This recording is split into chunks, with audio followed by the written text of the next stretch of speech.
Well, hey there, guys. Greetings and salutations, and welcome to our special CinemaCon Sony presentation opening night breakdown, where we are going to talk about the Sony presentation that they gave us just now that we went to go see. I am joined, of course, beside me by Dr. Ann Campea. Hello. By, look who we ran into, Gotham Geek Girl. Hey, guys. Nadia Martinez is here. Good to see and joining us.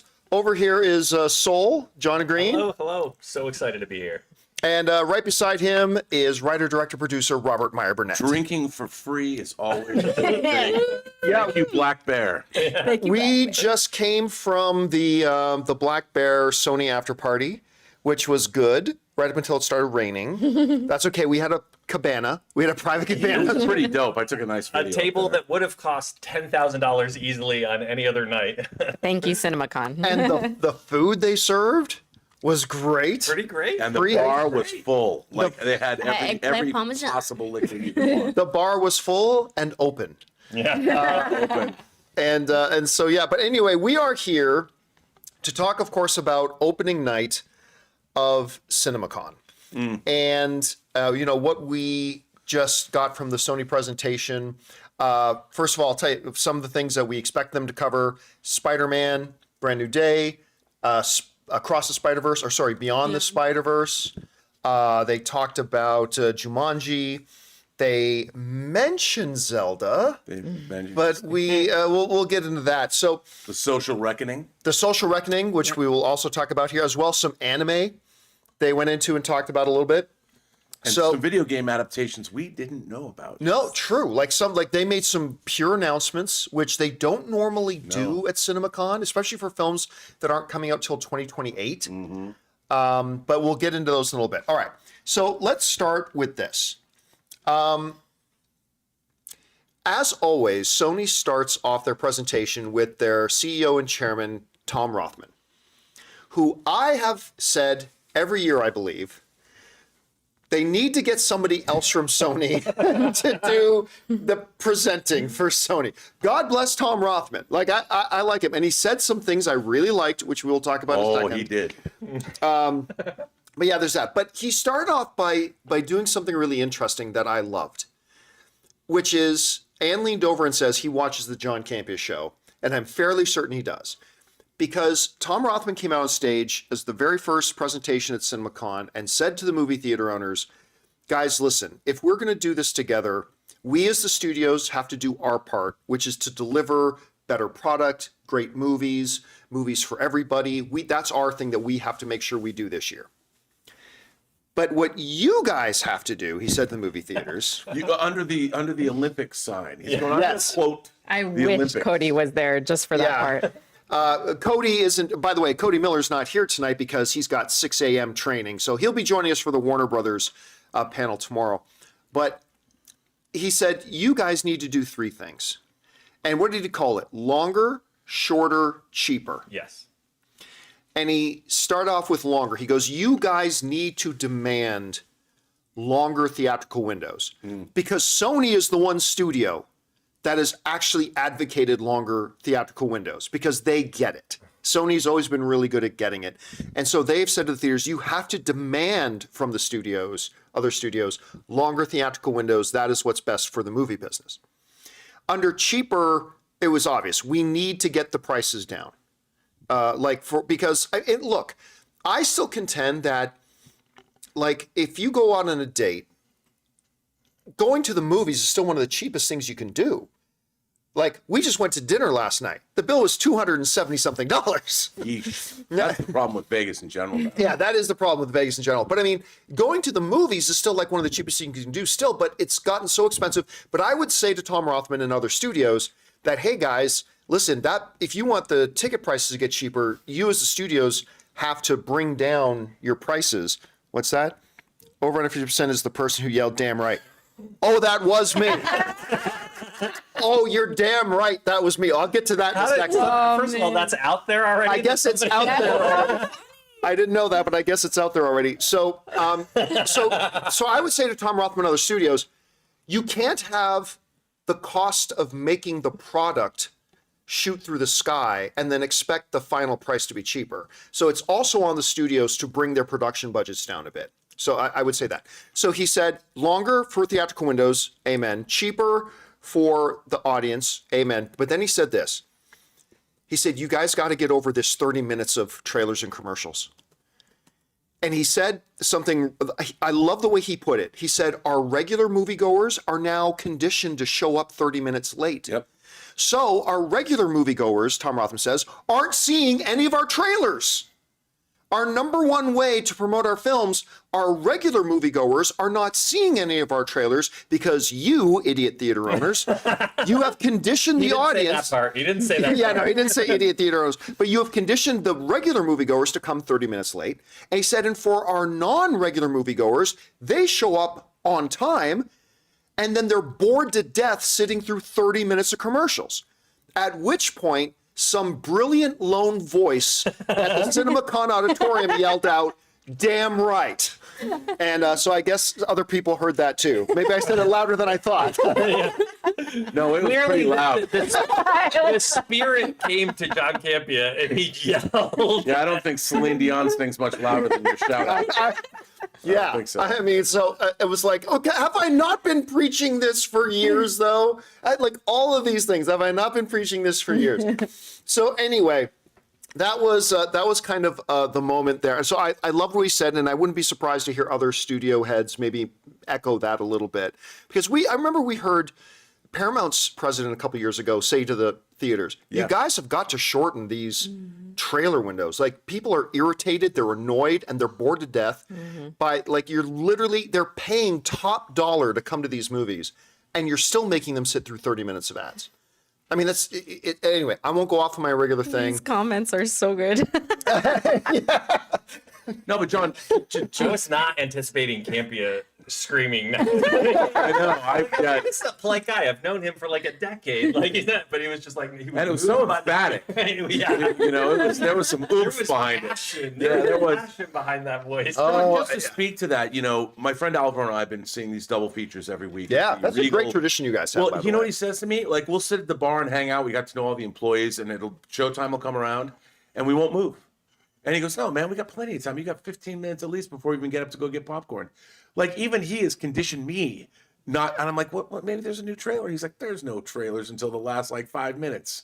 So we know we don't go in until 25 minutes after showtime. Crazy. Yeah, I'm one of those people. And then, you know, again, the people who aren't regular moviegoers, they show up when the ticket says movie time 7:00. They show up at 7:00, and their movie doesn't start till 7:32. And they've got a babysitter. Yeah, Right. And, yeah. you know, they're clocking by the hour they're paying their child care supporter there. What did he call it? Lay off the ad crack? Yeah, lay off the ad crack. The ad crack. Yeah. Get off the ad crack. Anyway. All right. So let's get to the real stuff. He said, and you know what? I was surprised. They started off with Spider-Man. Brand new. No, they didn't. Spider-Man Brand New Day. They didn't? Nate Bargatze came up. Oh, you know what? That was before even break. Tom Rothman came You out. guys Right. forgot Right, so already. the comedian break. Nate Bargatze came out, and Bargatze, right? he was, or Bargatze, Yeah. Fugazi, Gazy. and he was hilarious. He was really funny to talk about his new movie, The Breadwinner, with Mandy Moore. That's her from This Is Us, right? Yes, that's her. She was So- delightful. Oh, she's always delightful. Yeah, she's terrific. But you couldn't. Have you seen the trailer for that movie? Although I haven't seen the trailer, I just saw the I thought the footage. they scene. I showed us. really liked that scene. But if I see that trailer one more time, shoot me. Oh, I haven't even seen the trailer Is yet. it your like YouTube pre-roll? No, Are you getting targeted? it is that trailer's insufferable. But you know what? After I saw that clip, I want to see the movie. Yeah. You know what? I had the exact opposite reaction. I really did. Like, first of all, I think Nate is hilarious. I think he's a fabulous comedian. And I can't, that's weird. We're reading a weird thing on here. Oh, that's just because it's the screen's nothing. All right. So I think he's a fabulous comedian, and he was really funny when he came out on stage. But I got Easter Sunday vibes. And Dude, I don't it mean is the totally holiday. that. You haven't seen the trailer. It's totally Easter Sunday. It's like, because Joe Coy is probably my favorite comedian right now. And so I was so excited when he did this family-friendly comedy movie, Easter Sunday, and it was one of the worst pieces of trash. Like, it was awful. And I love Nate, but I watched this scene, I'm like, I'll just say this. I don't think the movie's for me. I love his comedy, but I don't think this movie's I going to be guarantee for me. it's not The for you. breadwinner. Right? The breadwinner. Have Yeah. we said the Yeah. breadwinner? The breadwinner, yes. Do you know what though? I've seen that trailer like 8 times. If I see it again, shoot me. But I have to say this: that little girl's performance when she goes laser tag and then called her mother, I'm like, okay, that performance was good. I'm like, her performance turned me around. The little girls do look cute. They look really adorable. When she said laser tag and then she goes, I called mom. I'm like, okay, Okay, that was funny. it was funny. Yeah, I'm not gonna take It was I'm way in funnier Rob's than the camp. trailer. I'm in Rob's camp. Like, I think I've been so impressed by Nate Bargatze's like stand-up specials that I didn't know what to think going into it. But once I saw that clip and that scene, and the child actors in this movie were phenomenal. And this, Yeah, in this and that piece. timing was good. Her little So, time, like it was good. adult comedy timing from these kids. Yeah. Nadia, what did you think about the breadwinner trailer? So it's funny because watching it, my friend next to me was like, this feels like Adam Sandler. And I totally felt I that. get that. I totally felt Yeah, that. Sandler vibe. I really agree with that. What I'm confused with is they made it seem like this is something new that hasn't been done before. And I'm like, comedians do movies all the time. I don't really know what he was trying to get at. Maybe he meant for him. For him. Yeah. Yeah. Yeah, because it was kind of confusing. I was like, tons of comedians have been in movies. And it's not like this story is groundbreaking. Yeah, it's No, not no, anything it is special, not. but maybe for him, it's like taking a different approach or a different chance. But as you mentioned, I think the kids sold it for me. Yeah. The kids were funny. redeemed it. Yeah, the Yeah. kids redeemed it. I thought the Not when you one see line the where she goes, trailer. I called mom. I'm like, That okay. was funny. I just don't. I'm just getting Easter Sunday vibes. Do you know what's funny? When I saw him perform, because I like stand-up, when he came out, I was charmed by him. You can't not be. He's And- great. Yeah, and I'm like, I've seen your trailer, and I will never ever see your movie if I'm like if they poke my eyes out, I'll never. But he convinced me. I'm like, okay, maybe I'll give it a shot. Well, and hey, just because it doesn't look like it's for me doesn't mean it won't be for a lot of other people. Yeah. So here's hoping that works. All right. So that was the breadwinner, and Nate coming out on stage. Then came Spider-Man: Brand New Day. Good job. Thank you. Anne's the one who took the notes. So then came Spider-Man: Brand New Day. And I gotta say, I might as well say this now. Overall, a little bit of an underwhelming presentation from Sony this year. Yeah. Overall, that's not to say that there weren't some really good highlights, which we will talk about, some real high moments, but overall a little bit underwhelmed because they didn't have anybody from the movie here. Anybody. Well, Well, they had a hologram. technically- Well, yes, they Hologram angry. Tom Holland. They And had that was an hologram incredible hologram presentation. No, it wasn't. It was lame It was and awful. badly I'd rather scripted. a phone call. Yeah, I would rather just a recorded video message of Tom sitting at his desk or, Or just whatever. FaceTime The audio, Yeah. Yeah, FaceTime him. FaceTime the him. audio was amazing. He sounded better than Tom Rothman, and he was in the movie. Yeah, the audio quality was good. The audio quality was good. So, but none of Tom wasn't here. Zendaya wasn't here. Jacob Bartolone wasn't here. I know you were hoping John Bernthal would be I here. said Yeah. to a lunch. I go, everyone's gonna be here. Yeah, Rob's like every one of them's gonna be here, and I'm like, Zero. and like they had nobody coming. You know what? Look, maybe Tom Holland and Zendaya can only be in Vegas a day or two because maybe they'll be here tomorrow for the Odyssey. Right. I don't know. Right. We'll Yeah, yeah. see. But so it's kind of a letdown. They didn't really have anybody from the movie there. Anyway, that disappointment faded quickly because they showed us like a 6-minute sequence of Yes. the movie that while there was some action and stuff like that tagged on the end, it was a really beautiful scene that they showed us glimpses of in the trailer of Peter going to the apartment warming for Zendaya and Jacob Bartolone, Ned and MJ. And he sees her with her new boyfriend and all that kind of stuff. But it also includes this great scene where he's in Ned's bedroom and Ned has launched a Spider-Man tracking app. Yeah, who he is says, he? I just want to find out who Spider-Man is because remember, he forgot. I just want to find out who Spider-Man is so I can thank him personally. He saved me a couple of times when I was in high school. And then it's a Peter really Parker beautiful goes, scene. you started this. Not too close to your mouth. Oh, you started the spider tracker. Yeah, you started you created the So Spider they Tracker. bonded on the friendship tip, even though one of them didn't know he'd even met him before. Yeah, and then when he called himself Maynard. Yeah. I'm Nerd. nerd. Peter Nerd. Parker, and like he's stumbling trying to come up with a fake name for himself. He's like Maynard, and then MJ calls him Nerd later on, like Maynard. Which is funny because there was a UFC fighter I used to really like called Gray Maynard. But anyway, that's all. You know what really struck me about that whole scene? First of all, I really liked it. It felt like it was from some indie movie about kids who just came out of college. It Yes, felt, it did. Sure. Yeah. I loved the feel of it. It felt way different than any MCU movie. It felt way different than the 3 previous Spider-Man films. And I thought the whole thing was charming.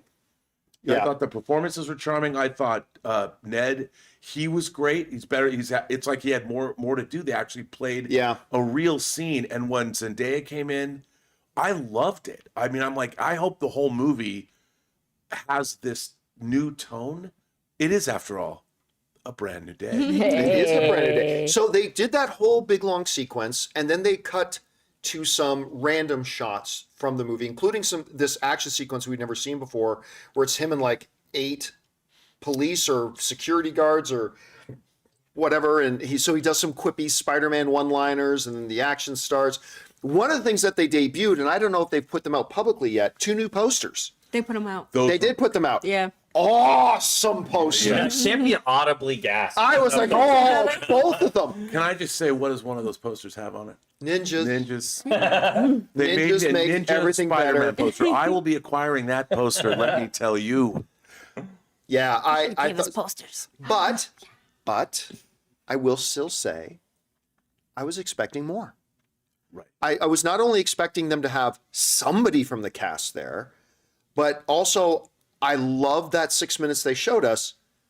I was expecting 10 to 15 minutes of That it. was kind of it.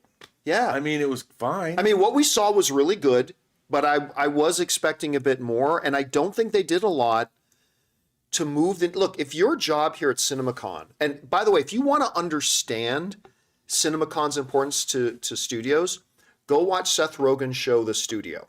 Just go watch it. It fully explains CinemaCon, right? But if your job was to get the movie theaters more energized and excited about your movie, I don't think I think they could have done a better job. Let me just say that. They could have done a better job. They didn't. It was kind of flat. It was like Coke that lost its carbonation. The presentation. Yeah, the Yeah. presentation. But again, some highlights. What did you think about the scene we saw, baby? I mean, again, it doesn't feel like it's new things that were revealed in this, but I do like I'm looking forward to this because it feels like, obviously as an audience, somebody watching the movie, it feels like we're in on knowing that he is Spider-Man, Peter Parker, and the rest of the cast doesn't. So I like that aspect that they're The going to acting bring was to this. great. And the the acting's really good. You can tell Tom Holland is going to act the shit out of this Yeah. this movie for sure. What did you think about it? Yeah, the presentation overall, I agree. Like, it was very underwhelming for Sony. I feel like, I don't know, not to say they're struggling, but they're trying to fill gaps. Because, like, usually if it's the opening ceremony, I think last year they had Crunchyroll. Yes, they did. Yeah. So I feel like for some reason, I don't know if they have enough, like, of a release slate, but it feels like they're trying to, like, waste time. So it was like they could have filled in this time with more like cast members coming out and giving us like a longer look. Like this could have been our first 15 minutes of the movie and show us like what the movie's actually about, or show us like why John is coming in, how they're going to introduce his character, like tie it into the universe, why any of it's going to make any sense. And then as you guys were saying, like with his performance, it was very sad because like that's how the movie Yeah. ended, where we're like, oh my God, like my love doesn't remember me. My best friend doesn't remember me. Like how tragic that is. And then like to see them with a new life, like, and he's like, hey guys. And like, Oh. I'm Maynard. Like it was like, oh, I feel so But sad. that was the key to it, right? It wasn't just like, I think any filmmaker could do the thing like, oh, my friend and my love don't remember me. The part that really hit Peter was seeing them move. They're just, they just went on without him. Moved on. They've moved on. They have lives without him, and I love the way they did that. I thought that was really good. Do you know what else? This is more of an esoteric kind of a comment, but what happened to him was very fantastical. It was a Doctor Strange incantation that caused it. And yet, when you see in the scene, you forget how it happened. It felt very real. It felt like this had nothing to do with fantasy. This didn't have anything to do with cosmic powers. You didn't really know Very why. human. It was very, that's the word. It was very human. And I was affected by it. I was like, God damn, I'm sad. Like you just said, I'd never felt that watching a clip in a Marvel movie before. It felt like, dare I say it, it had a lot of verisimilitude. Tom Holland's hologram did say it was the most adult, right? Yep, he said it's the most Spider-Man. grown-up Spider-Man, said this is gonna the be most emotional. the most emotional, the most grown up, the most adult.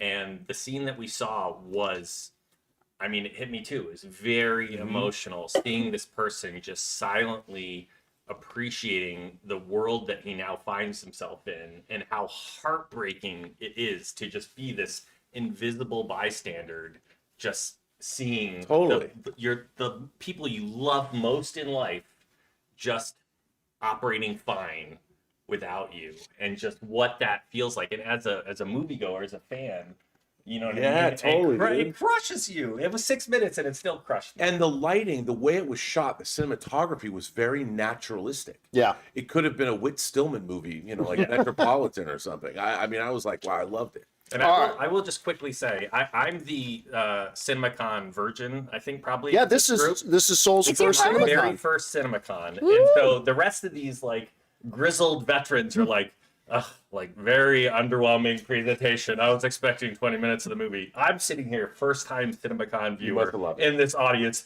like gripping my seat, being like, this is incredible! Like, this is the greatest thing I've ever seen in my life. So Yeah, maybe there's some truth to that we were just used to it. to this day, like I've been watching the YouTube live streams with the rest of you at CinemaCons, like from my bedroom, being like, that seems cool. Wish I could do that someday. And then this year, like it happened to line up, and I'm like, I can't wait. This whole group is so excited about tomorrow and Warner Brothers and the next presentations. I'm like, if this was a medium bar, like I don't know how to possibly unpack what's going to happen the rest of this week. By the way, I should let, for those of you who don't know, I'm sure many of you in the live chat do, but for some of you may not know. So who is this guy? Hello, everybody. Who's Soul? So Soul was one of my very first friends that I made in LA. I actually met him before I met Anne. I knew Campea pre-Anne. Yeah, My and claim to fame. he was my first producer in Los Angeles.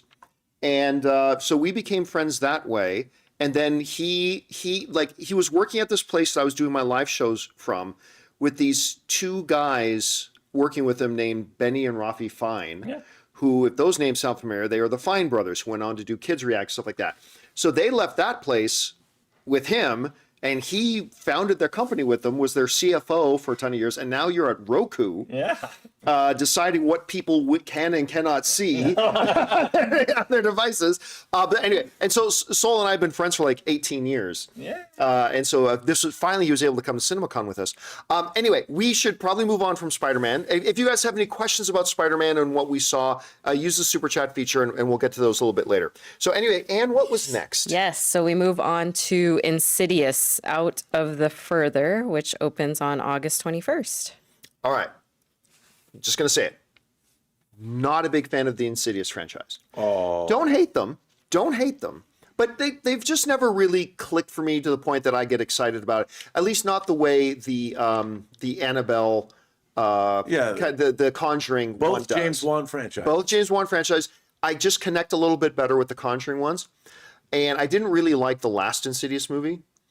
But damn, if this one doesn't look freaky. Oh my God, this looked freaky as hell. I don't know. What did you think about it? Dude, I was in. I mean, I feel like for the last 3 months, all I've been watching is horror and those double features.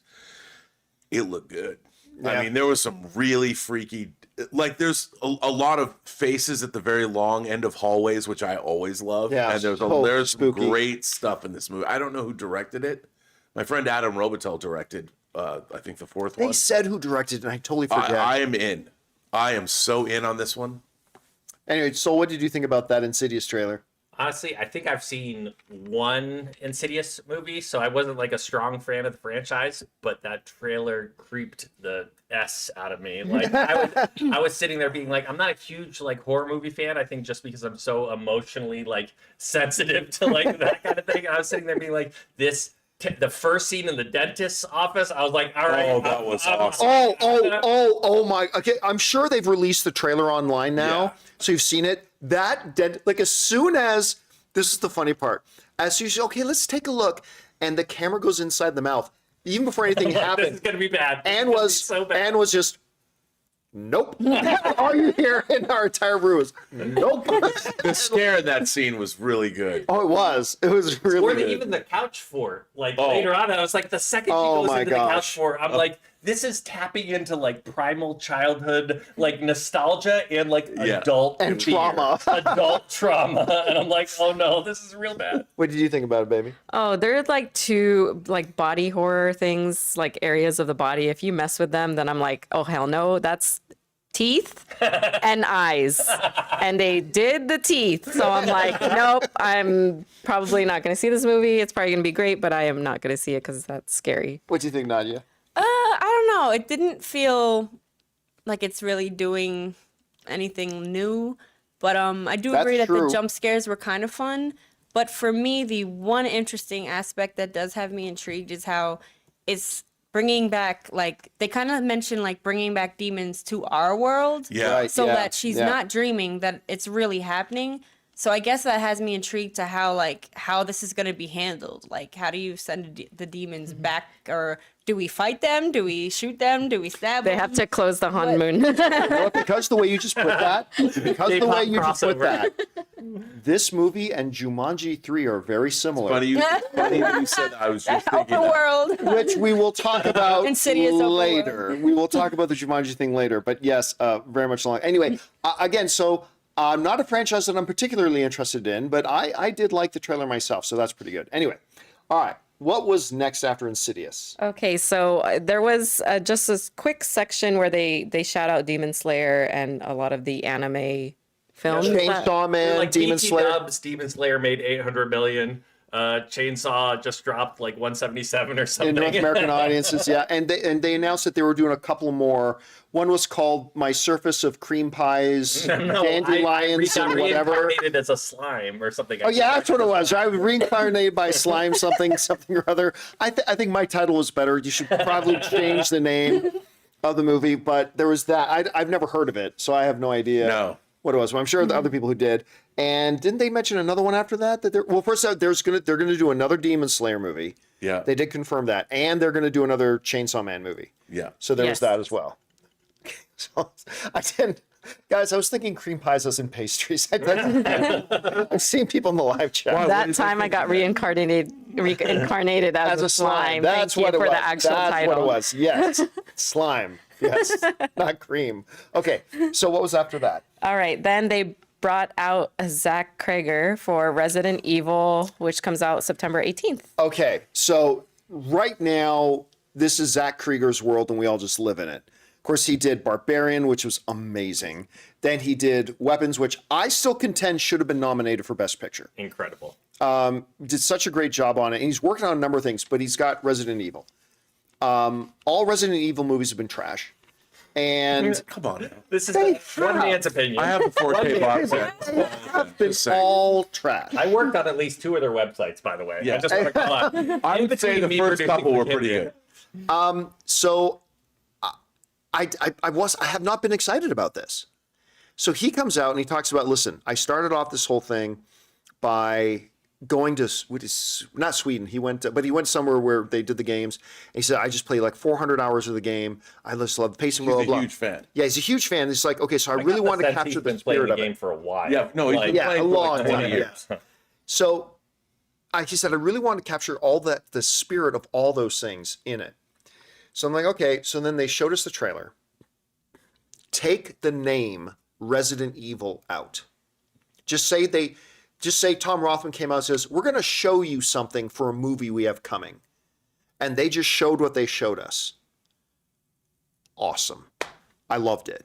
I was immediately, the whole creepiness of showing up at the house, the picking up the phone, the confessional call. Well, but he says he said, I want to capture the spirit of the actual gameplay with one character traversing Yeah, a he did- landscape. in a world that's trying to kill him. Well, Yeah, he and- did say there's going to be no time jumps here. Like, Yeah. I'm not skipping around. Yeah. There's not chapters. We are No. sitting with one character from point A to point B, and like Yeah. we're living in that moment. And it looked creepy AF. It really I mean, did. and I love, like, he talked about resource management. Yeah, he was like, Yeah. one of the things I love, like inventory management. Yeah, I'm like, inventory management. That's what it was. And you know, I will confess, I have read the script to this movie. Oh, It's a banger. It's a banger. And I really like to, and it has test screened. And apparently it has gone through the roof. The test screenings have gone through the roof. yeah. All I know is that I was not interested in this at all. Obviously, with Zach directing it, that has my interest. But if you didn't tell me who directed it and you didn't tell me what the name of the franchise was, and you just showed me that, I'm all in. I just I'm all in love, on he's it. so affable. He really is. You know, he comes out. he does not seem like a horror director, does he? No, he just comes out. I know he comes out of sketch comedy, and you know he's a kind of a discovery of our friend Roy Lee. Yep. And I just want him to succeed. He always wins me over. Whenever I see him there open were his some mouth. like teleprompter issues like earlier on, but this guy comes out on the stage and just owns And just the cut it. moment. Just Yeah. totally and cut like it. talks about how passionate he is. I knew nothing about Resident Evil coming into this, and I saw that the clip, and that was the first moment in this presentation that gave me chills.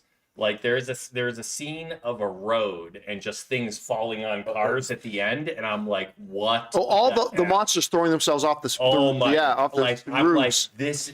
Honestly, like it like Frisian. Like I think there's a subreddit Frisian or something. Like when you feel like when people love are that singing word, in a too. crowd or something, and you see like a concert with 1,000 people singing the chorus, and you feel it like in your Yeah. bones. Like Yep. yeah.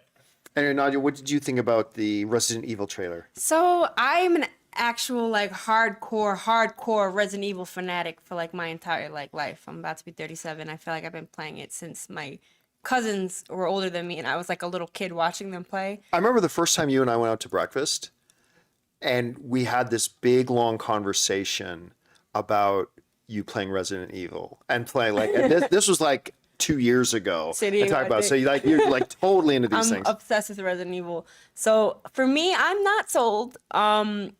As you mentioned, like taking away the name, I would not see this as Resident Evil in any way, shape, or form from what we saw. Not necessarily that it has to be like Chris or Jill or Leon or Claire or any of the iconic characters. Like maybe they can pop in later. Even like with say like Village, we were introduced to newer characters, or Biohazard, we were introduced to different characters. But it's more so the gameplay and like the flow of the game and different things. Like the way they moved in this didn't really feel Resident Evil. But not to say that it can't be. I mean, we didn't see enough for me to fully know. Yeah. Yeah, it's probably I will what, say 3 the or 4 scare, minutes. yeah, the scare factor seems there, which is maybe what the other movies missed. Because who was the first director again? Anderson. P.T. Not P.T. Anderson. Not- Paul. PT Paul- side Paul quest. Anderson. Yeah, it was Not, Paul. Yeah, not to be confused with Yeah, Paul yeah. Thomas Yeah. Anderson. Yes, Yeah, Paul Paul Anderson. Anderson. Those were Event fun. Horizon. Those were fun for me. They were action packed, and that made me think of more like Resident Evil 6, Raccoon City, which is like action play. I So- would call this, if you know anime or manga, a side story. It's a Resident Evil side story. Like Resident Evil's happening, and this is happening in the same place, but it's just a character, a new character getting caught up in the periphery of what's Yeah, happening. like as long as they have the lore, like It's all there. it has to tie in. Like find, not to say like it has to play like a game, but I don't know, find a letter that's gonna mention like Wesker, or I don't know, like mention You will be happy. mention things. Okay. Did you sense his passion though? Like as a longtime When he player came of in, the franchise, yes. he was talking about playing the game. So if did you sense he it didn't- as authentic? If he didn't say that, Yeah. I wouldn't know it from the trailer. Okay. So I need to see more to feel that. See you know what I loved about it? I mean, I'm not an avid gamer, but I like to game. There's the shot of when he walks up to the house, and they did this cutting, but the way he was walking up the house, just that shot, I'm like, that was a very video game, Like, what's going to happen from where he is to get to the front door of that house? You know, and I'm like, I thought that was right. I mean, it's all happening so fast, but I'm like, I was excited. And I wish what they ab- gave it to. Sorry, I was gonna say I rather watch this in Japanese than in English. I think the Japanese would kill. You Resident need to Evil. go see Exit 8. I know, I missed it. I had a different screening the same It opened day. this weekend. Wait, is Go- that's the video game? Yeah. Like you trying to leave a subway? Yeah. Or something? The movie came out this weekend. Oh my Oh, god. I wanted to That's ask again. Anne what you thought about the have to go trailer. see it. Oh my god. I would just add on to what folks are saying. I didn't play the game, so I feel like Nadia's opinion is pretty strong here. But I like I think it was like the repeating telephone sound. Yeah. Yeah. That was kind of going throughout the trailer. I like when they do that, when they play with the sound and they get, even that to me made it feel a little more creepy just because of the nature I of that. think Zach just gets the benefit of the doubt at He's- this point. Yeah. Yeah, he does. Yeah, yeah. Believe in Wraps up a movie. In I'm Prager just we gonna trust. get excited I love Barbarian. as hell I love for Barbarian. anything. for sure. It's All right. gonna be good. Let's move on now from Resident Evil and what came up next. All right, so we have a movie called Clara and the Sun. I think it's based on a book. Has Jenna Ortega, comes out October 23rd. Jenna Ortega starring in it, and it's directed by Taika Waititi. Yeah. And I've heard of this movie. I've known nothing about it. I didn't either. I didn't know it was Or the by book. one of the great Japanese. I've never heard of the authors our book. time. Yeah. So the basic premise is it's like something in the future a little bit, and you can go to the store and buy a robot that's a surrogate friend. You can go buy a friend. And Jenna Ortega plays an older model that's getting ready to be discontinued, and people aren't really buying them because they're getting the newer It's models. like the secondhand robot store. Yeah. And all of a sudden, this young girl picks her and takes her home and, really learning what it is to be human. Okay. First 30 seconds of the trailer, I'm like, this is really lame. This is really lame. Oh, Well, he And said first by second the drop. by the Take a end of breath, it, Take a breath. Jenna Ortega's pure, what's the word I'm looking for? Eagerness. Jenna Ortega's eagerness playing this android made it feel extremely warm. And I went from thinking this is a really stupid premise for a story to going, I'm pretty sure I would go see this movie tomorrow if it were out. And listen, let's be honest. Taika Waititi's on a 2-film losing streak between Love and Thunder and then Next Goal Wins. Oh God, I wanted to like Next Goal Wins. Yeah. It had a few golden moments, but I wanted to like it. But he's kind of 0 for 2 in his last 2, and he's an Academy Award winning filmmaker. He's amazing. So I want this film to be great. And by the end of the trailer, I started to believe that maybe it could be. Anyway, and you watched it. What did you think about Clara and the Sunshine Maker? Oh, what is gosh. it? Clara and the what? Sun. And Clara the and Sun. Oh, there, because she talks to the I sun. just want Campea's head title? for every movie he thinks he saw a trailer to. It's like hearing my dad talk about you heard about. I was a little underwhelmed by the trailer, but it did make me intrigued to want to read the book. I get the sense that maybe the book is actually really good and that would make me appreciate the trailer a little bit more. But it was one of those things where, because they introduced it as this is an adaptation of a novel, and then I watched the trailer and I'm like, I don't know. It didn't hit me in the way that I thought it would. I like somebody's comment in the chat that was like, it's small wonder 2026. That's pretty funny. That's not a bad comparison. I Yeah. don't know what you mean by that. So it was okay for me. Nadia, what about you? It looked really colorful and vibrant. Yeah, it did. Yeah. I think it looks like it can draw you in, and I love Jenna, but I feel like I was taking my notes, trying to finish my notes during because in the top we're allowed to work, so I have my laptop and stuff, and I'm trying to finish something out. So at CinemaCon, one of the things is if you get a media credential at CinemaCon, I'll call it a drawback. One of the minor drawbacks take pictures. is that and you got to sit up All the way You up have top. you have a designated spot that you need to sit. One of the advantages, that's one of the reasons why I buy our passes, to CinemaCon is because we have no restrictions. We can do whatever we want to do. And I can be squirrely and get our seats. Yeah, and you can get our choice seats. But I mean, I think this movie will completely hinge on Jenna's performance. If Jenna can really make us buy into the character, I think the movie can work. If she doesn't, I think it's going to fall apart. And listen, Jenna can't always save a movie. The Weeknd's movie. Hurry Up Tomorrow. One Day Next Week Friday. What was it? Whatever title you want to give it at this point. It was Another Campea title. Hey, what did you think about this trailer? You know, I was sort of enchanted by it because it felt like Tim Burton's AI, like Steven Spielberg's AI. Yeah. But Tim Burton doing it had a very Tim Burton. But that's also because like Ortega and Burton are a little like inseparable in the moment with like Wednesday. Yeah, that's why I was thinking about it. I mean, the author is such a he wrote. I want to say he wrote The Remains of the Day. Oh, I didn't know that. I mean, I want to say that he did. There's two authors I get mixed up: the author that wrote Never Let Me Go, and the man that wrote Remains of the Day. I just get confused. So I want to see it simply because of its origins, and it looks like I was enchanted by it. I want to see it. What do you think? I think, you know, Ortega has this very fascinating quality to her acting and her essence, and pairing it with this like artificial like friend robot like future is a fascinating like connection to Wednesday is a little alien, a little, you know, and different, and so this feels like a natural kind of parallel to like where she can really execute and play well and like hit you hard and like catch you off guard. So I'm actually very bullish on her performance in this, actually selling the movie. So like I knew nothing about it.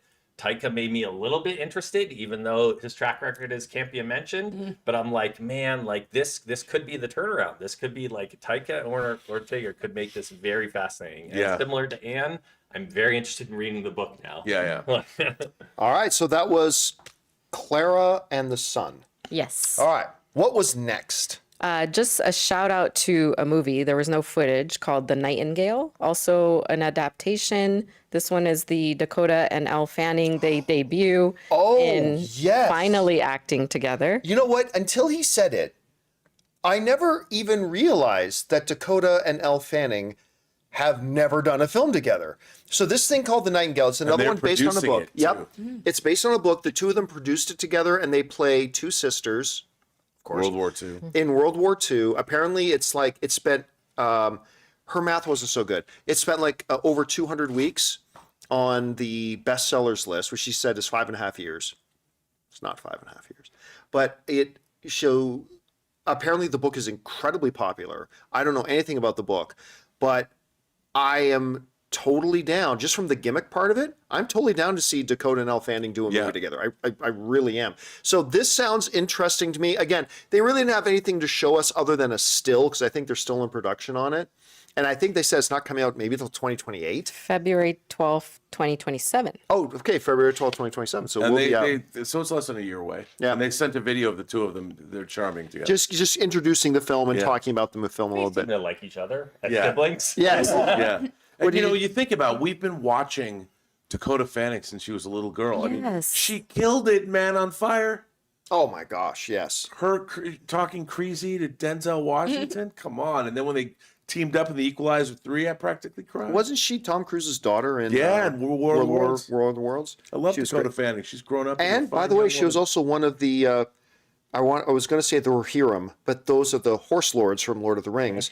The Benny vampire Gesserit. ruling the vampire ruling family. Was it Volturi? The Volturi. Yes. She was one of the Volturi. Rob, That's right. You're the man for remembering that. I want a Twilight movie. Robert Myers. You Twihard. Twilight. I actually read those books. Twilight boy. I almost called them the Rohirrim, but no. He definitely, She, by the way, is an awesome vampire. She was a great she's so vampire. good. Oh my She was God. really good. Anyway, what did you think about it?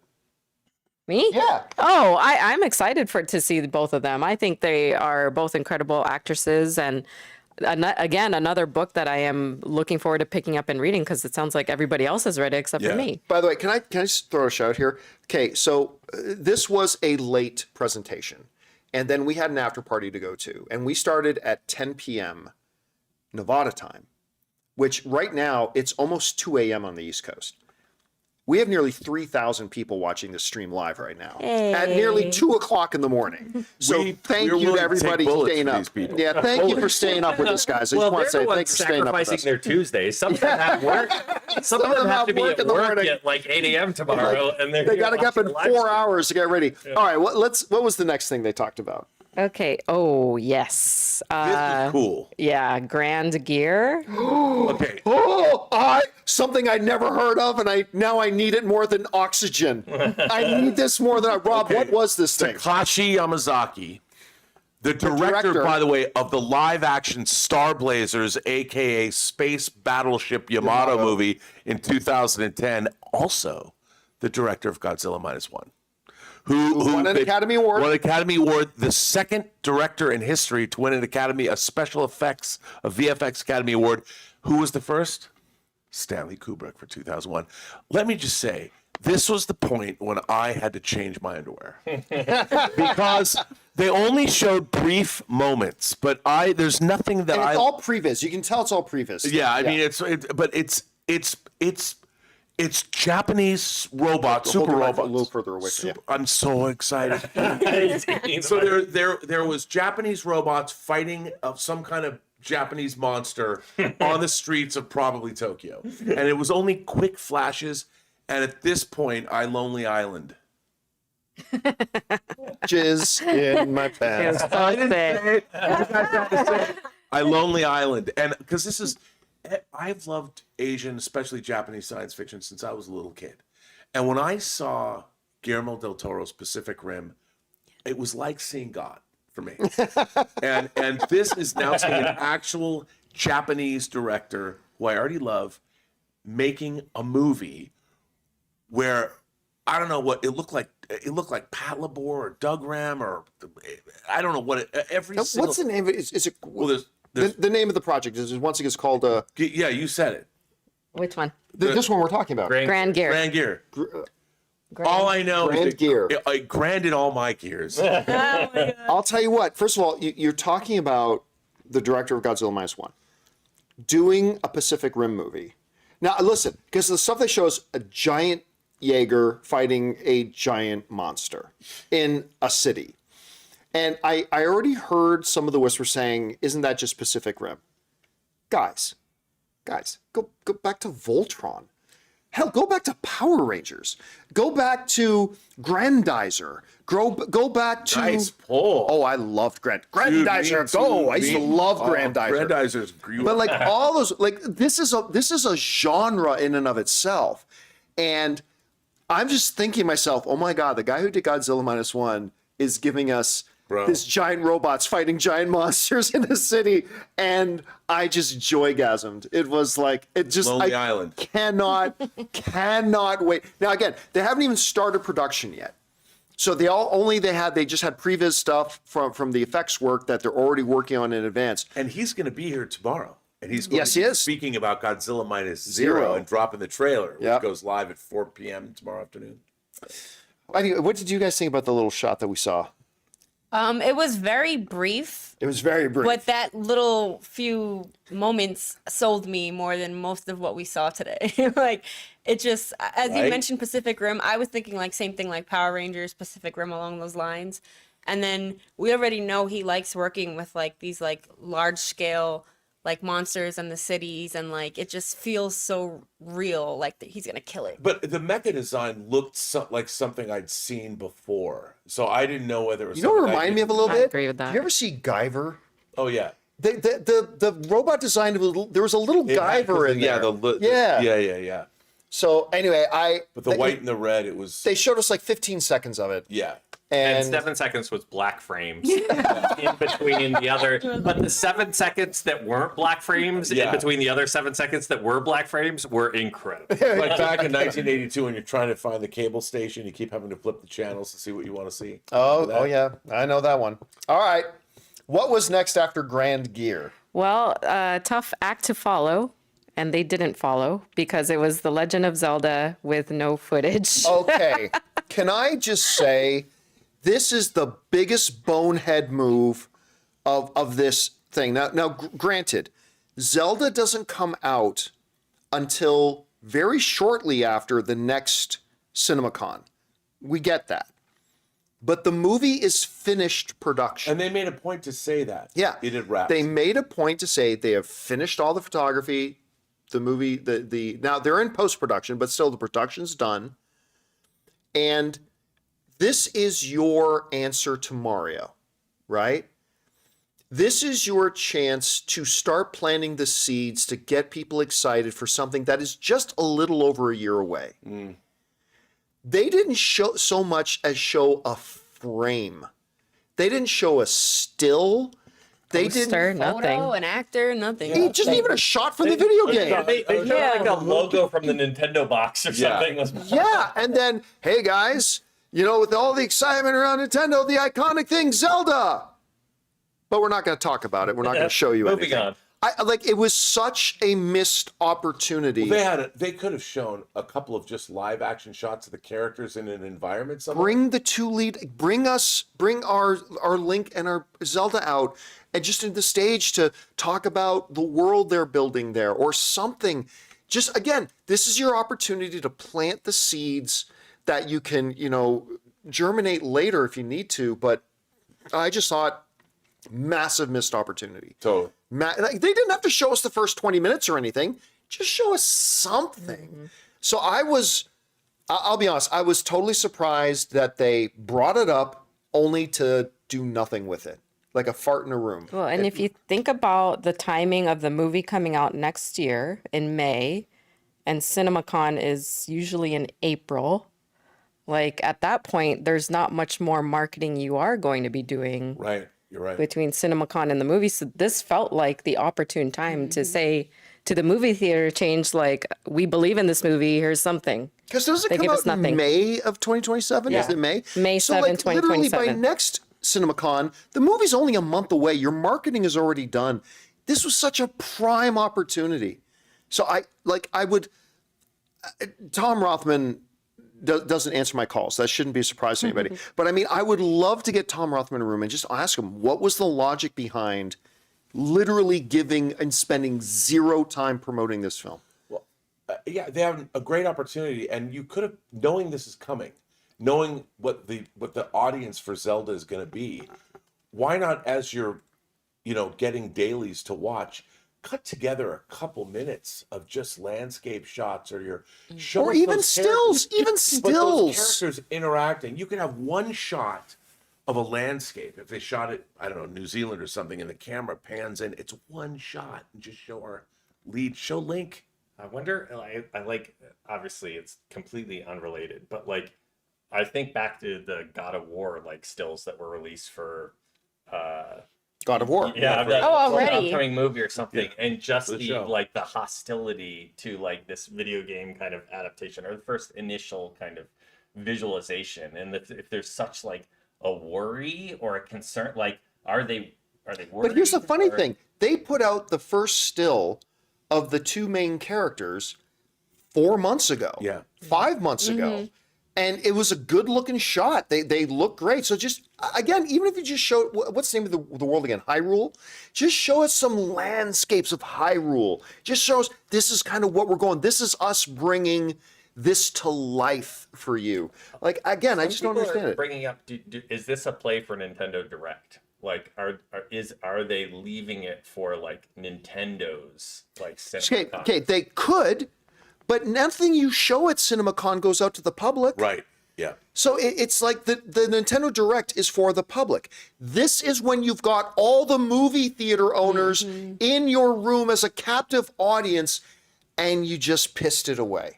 And I just don't Yeah, get the different logic. audiences. CinemaCon Yeah. and Nintendo Direct, very different Yeah. Yeah, audiences. and again, a lot of the stuff at CinemaCon, while they do release some stuff out publicly, like the they're Insidious trailers. trailer, they don't release most of the stuff. Most of the stuff they show us at CinemaCon, well, what happens at CinemaCon stays at CinemaCon. So, I mean, there's that. Anyway, okay, so that was the big whiff, was on Zelda. Anyway, okay, what was next? Well, you seem to be excited about the next one. Bloodborne. Yeah, you gasped. Okay, When they put This was Okay. a total revelation. Yeah, this was the shock to me. they bring up on the screen Bloodborne, and like Soul said, came out and like, what? Like they're doing Bloodborne? Yeah, that excitement faded pretty quick. Yep. Because I thought they were about to announce a Bloodborne live action movie. And don't get me wrong, that's not to say an animated one can't be great. Of course it can be great, but there's levels to this, and like to actually manifest it in live action, to see it in real life. So first they mentioned it was going to be animated, but not until after about 30 seconds into talking about it. I'm like, Yeah. oh. Even though it's R-rated animation. Then, and I'm reserving judgment on this, I know what you're gonna say. they didn't get a real director to direct it. They got somebody who's popular for playing the game, and that means they're a good director. Was the director Wait, or playing the producer? game Yeah, or no, producer? No, because they talked about Jacksepticeye, who's a Did they say he was going to be the producer or or the director? I didn't. I wasn't sure if it was director. Or I think they said directed by. But that's the not thing that sure. I bumped on it. I'm like, it's one thing to play a Producing, I game. think. It's a whole nother thing to direct a film. They're two different things. Like, look, People are I'm saying sorry. he's just producing. Okay, if he's just producing, that changes everything. And you know what? That can even be a positive thing. If you get somebody who's so invested For sure. in the IP, like so invested in Imagine it, if you could find to somebody act who's as a that invested in Star Trek. to act as a producer on it and actually leave a skilled director to directing it, that can be a good thing. That will bring me around. But I do confess, as somebody who loves a lot of animated films, a lot of the wind was taken out of my sails when I heard them mentioned. Because at first I thought it was going to be live action. That's I don't know, what I did you did think? too. It did feel like a tease because they didn't mention animation for a little bit. Like he was Exactly, talking yeah. and everyone was like, "Oh," and then they were like, "Oh, the animated." We're like, "What? You didn't say that before." So it Yeah. was kind of like a okay. But back to what we were saying in terms of like taking on an IP such as a game. For gamers, it's something we take very like serious, and I feel like video game adaptations are not known for being great. I think what more studios need to do is take a page out of the book from The Last of Us and have like the writers and producers and people involved in the game be involved in the 100%. writing of the movie, and then maybe we'll actually get a decent Resident Evil. But the key to the Last of Us was that, though, they didn't just get the guy who did the game. They paired him with a master Yes. television guy, and they put Mazin, the Craig two Mazin. with Craig Mazin. They put the two of them together. That's when- and then you get Emmy nominated magic. show like You let Last him of Us. Yeah, you let him cook. But back to I'm sorry, back to animation. The Resident Evil animated movies were amazing. Like the last one was so, but the first I'm trying to remember which ones. Yeah, you're But right. That they first- were it was, so good, and I was like, they could literally just take like this storyline and try to work it into something. Yeah, But sometimes that's why animation might work better. But video games, to me, especially modern video games, already are so well animated with the various engines they're using that, like, I remember playing the cell-shaded Robotech game. Was that for N64? Oh my That God. game was dope, man. I love that. I love the way it looked. But I want to see live. If I love a video game, I want to see it. And we're gonna get to one. I want to see it in live action. You know, animation's fine, but it's kind of halfway to where I want it to be. As much as that Resident Evil game was, or the animated film was good, and it was good, I'd like two of them.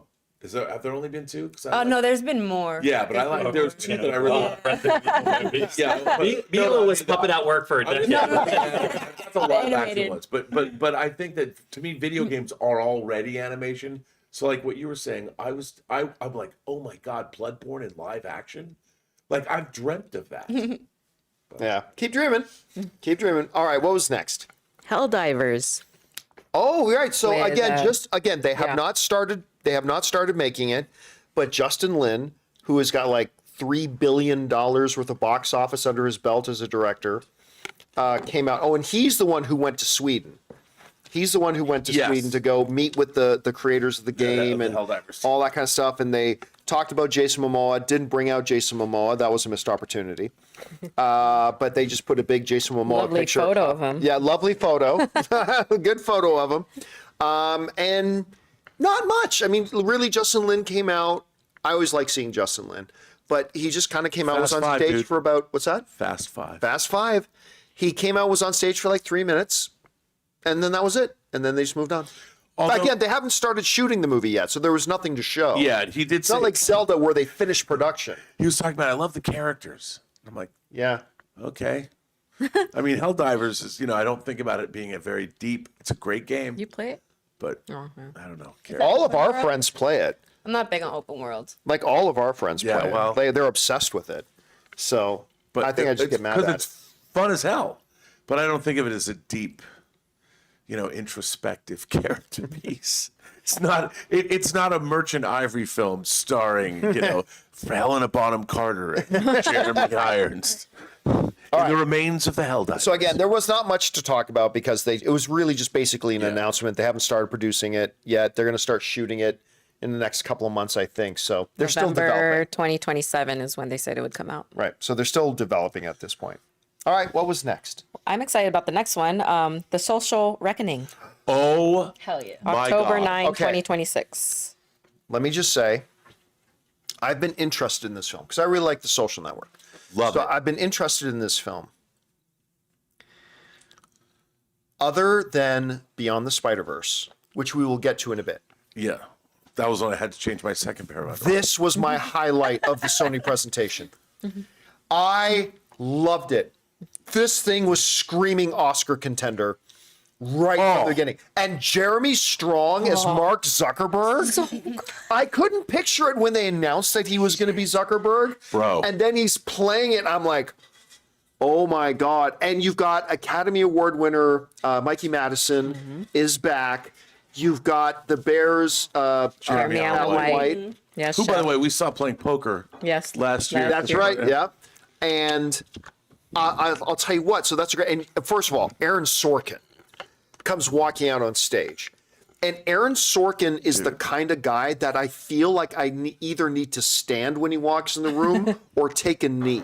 Like as it's Aaron, I leaned over to Anne. I was like, "That's the guy who wrote The West Wing And for a guy who writes these amazing walk and talk speeches, and Sports he Night kept it and pretty Newsroom."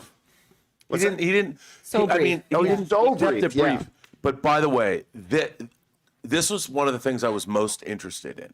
I've maintained that The Social Network is one of the most rewatchable films of the 21st century. It's so good. And I was like, how is he going to be a Zuckerberg?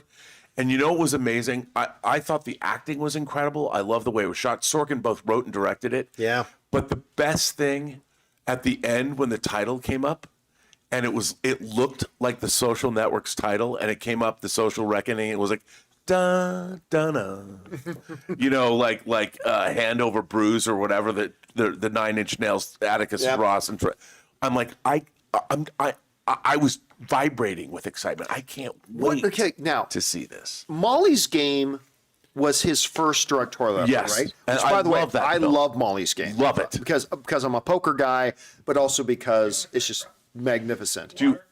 Oh, I got Oh, the disappointment on your face. Because Saul says, "You want a drink?" And Rob's like, "Let it be like water." And Rob's face is like, "Oh." Water.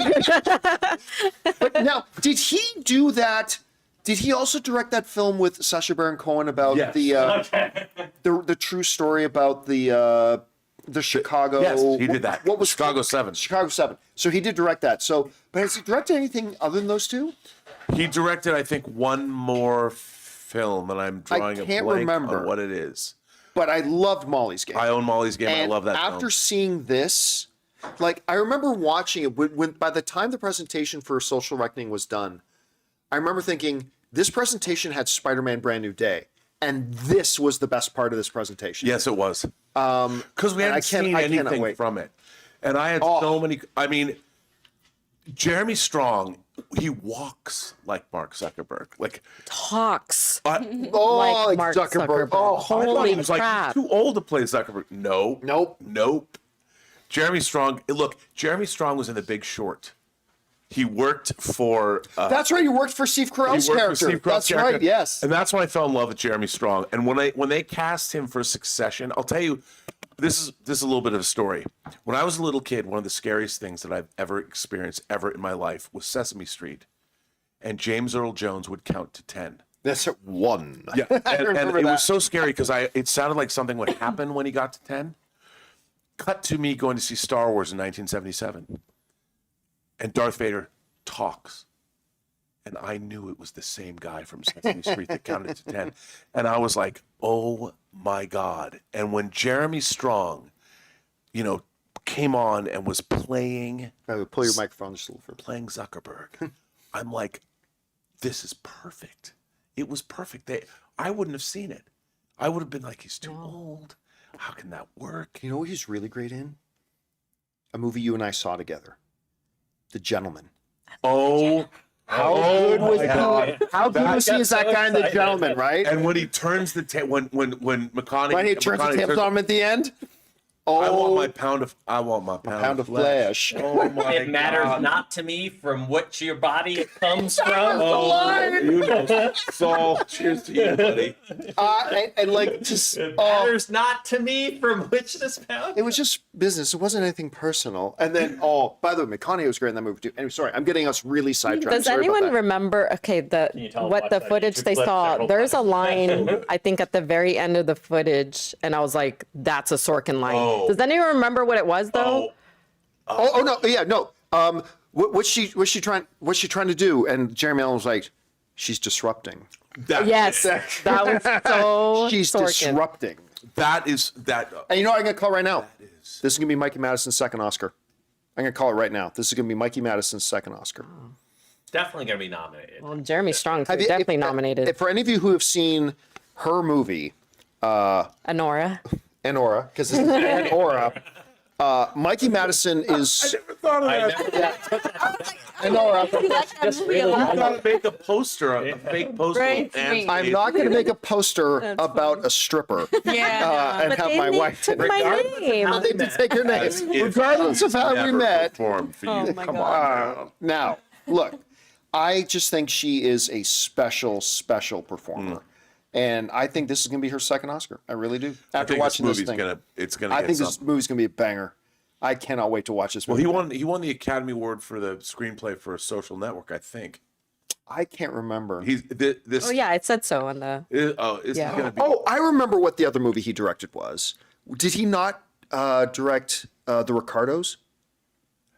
Yes. Did he direct? I think he directed that one. I could be wrong. I think you might be right about that. I like that one, by the way, too, a lot. Javier Bardem's amazing in that. Anyway, all right. So that was The Social Reckoning, which looks amazing. Spectacular.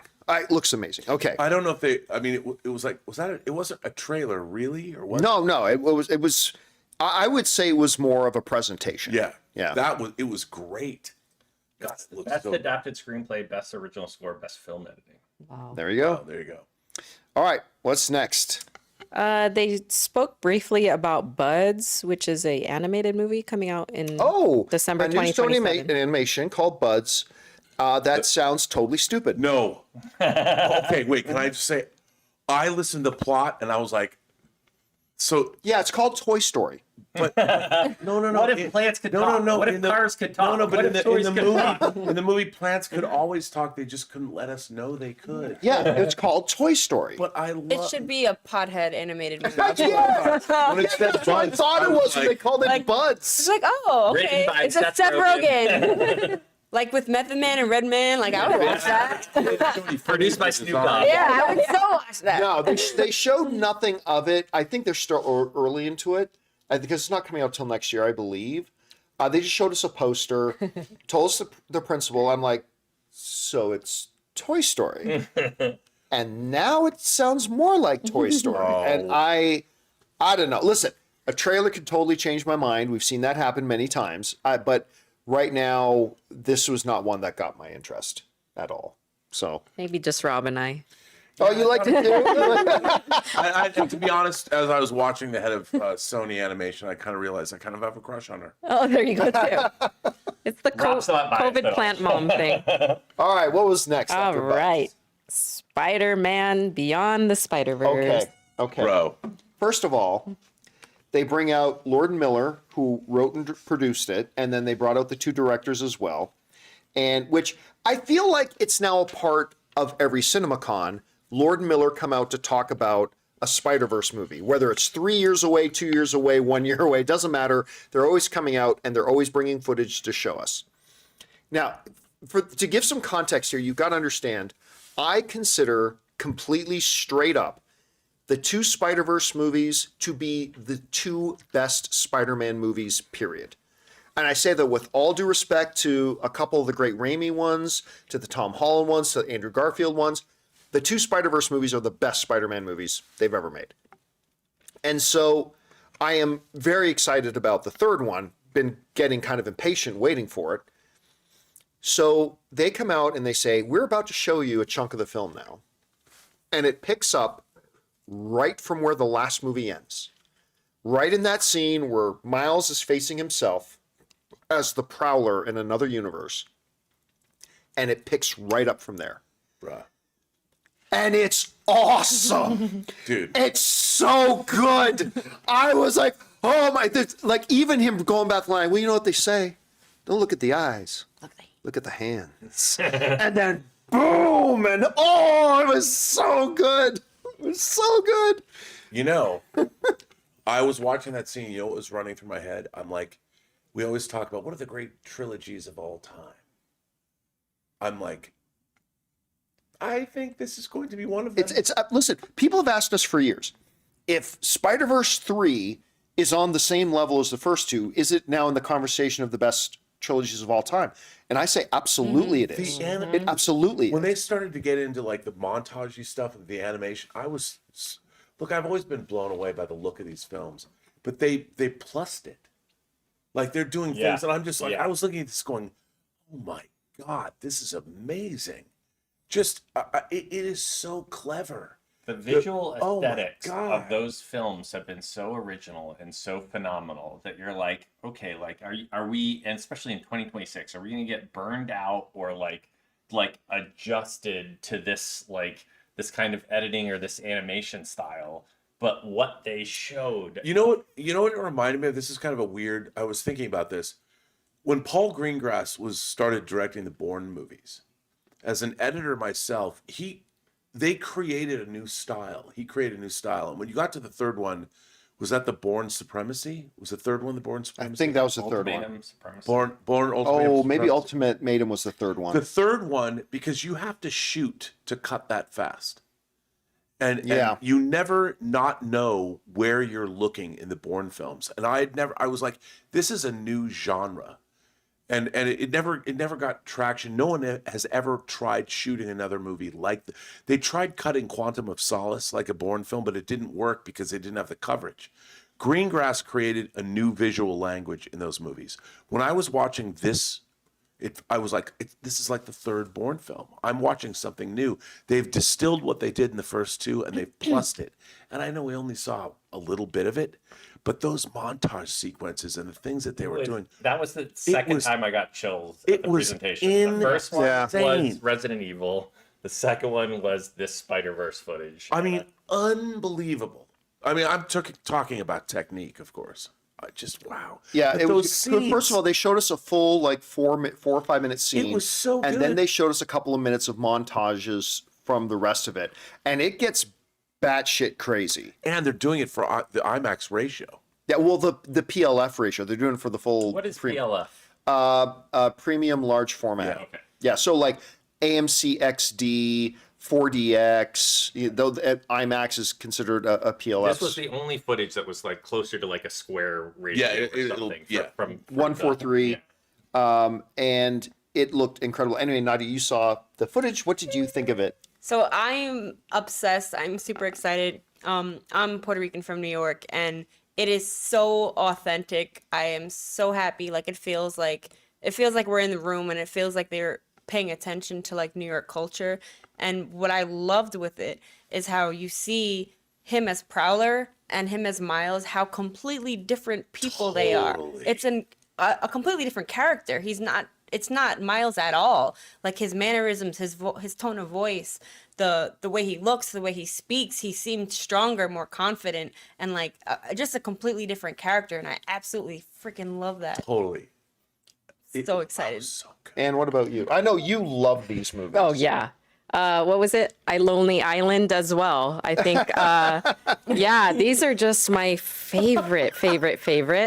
And everything from the visuals to the music always gets me Yeah. in these movies. And then they allude to something that we were chatting about on the way back to the room, which is he's going to have to pair up or team up with the unlikely people.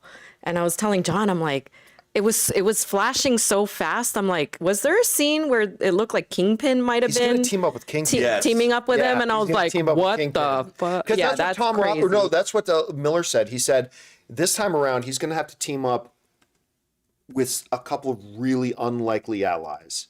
And like Anne picked up on it's like, oh my God, that's Kingpin. And then He's you gonna see, actually team up with Kingpin in oh this. gosh, what's the other spider? Gosh, the one with the baby. Peter. You see him in his full suit, and he hands Ham the baby. That was a good. Hold my baby. Yeah, that was there's a great line. I'm just so excited. Hold my baby. Hold my Spider baby. Pig. Yeah, just So Spider excited. You know, Naughty, you bring up the authenticity of being in Brooklyn. You know, it just struck me that these are hip hop animated films. It's like you're looking at the entire history. They're sampled. There's actual visuals instead of sound samples. We have visual samples throughout the film, and they're intercutting it inside of scenes. I mean, it's really Do you spectacular. think Metro is going to do the soundtrack for this one too? I mean, I would love it. I think Metro did such a good He job. did a great job on the second film. Yeah. I can't imagine it's transcendent, man. Yeah, Sunflower's still in my head Yeah, forever. Well, that from Forever. the first one, and then the one from the second one that I love so much, the girl with the one that has the girl singing and then it has the rapping in it. Oh gosh. It's the main song I know from the we were second just one. listening. I can't remember right now. It's the main song. None of us can remember what the main song from the second one was. Probably I'm totally looking at the minutes. girl in my Yeah, the girl in my head. I can see her. Is it that one? Yeah. yeah. I can fight and Yeah, yeah, yeah. anymore. Am I dreaming? called Am I All them Dreaming? more I like just remember, us. yeah. Yes, that's the one. Metro. So I just Am want I to say dreaming? this Yeah, film am I is going to dreaming? be triumphant, so everyone can make fun of me on the internet now. I don't remember Noir, but I remember Spider-Punk. being this. but like yeah. like listen, I really liked, even though I thought they should have given us more, I really liked the Spider-Man Brand New Day presentation. I absolutely love Social Reckoning, but Spider-Verse MVP of this presentation to me. Absolutely.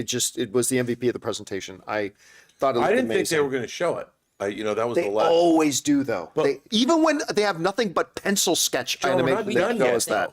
And they're all still We're excited. not done about. Oh no, we're still. Tom Rothman came in on stage, said thanks everybody, but there is one more thing, and that one He more should- thing. you know what though? If The he old was, Apple. the keynote. old Steve yeah, Jobs. but he also should have been like Columbo. But there's just one more. One more thing.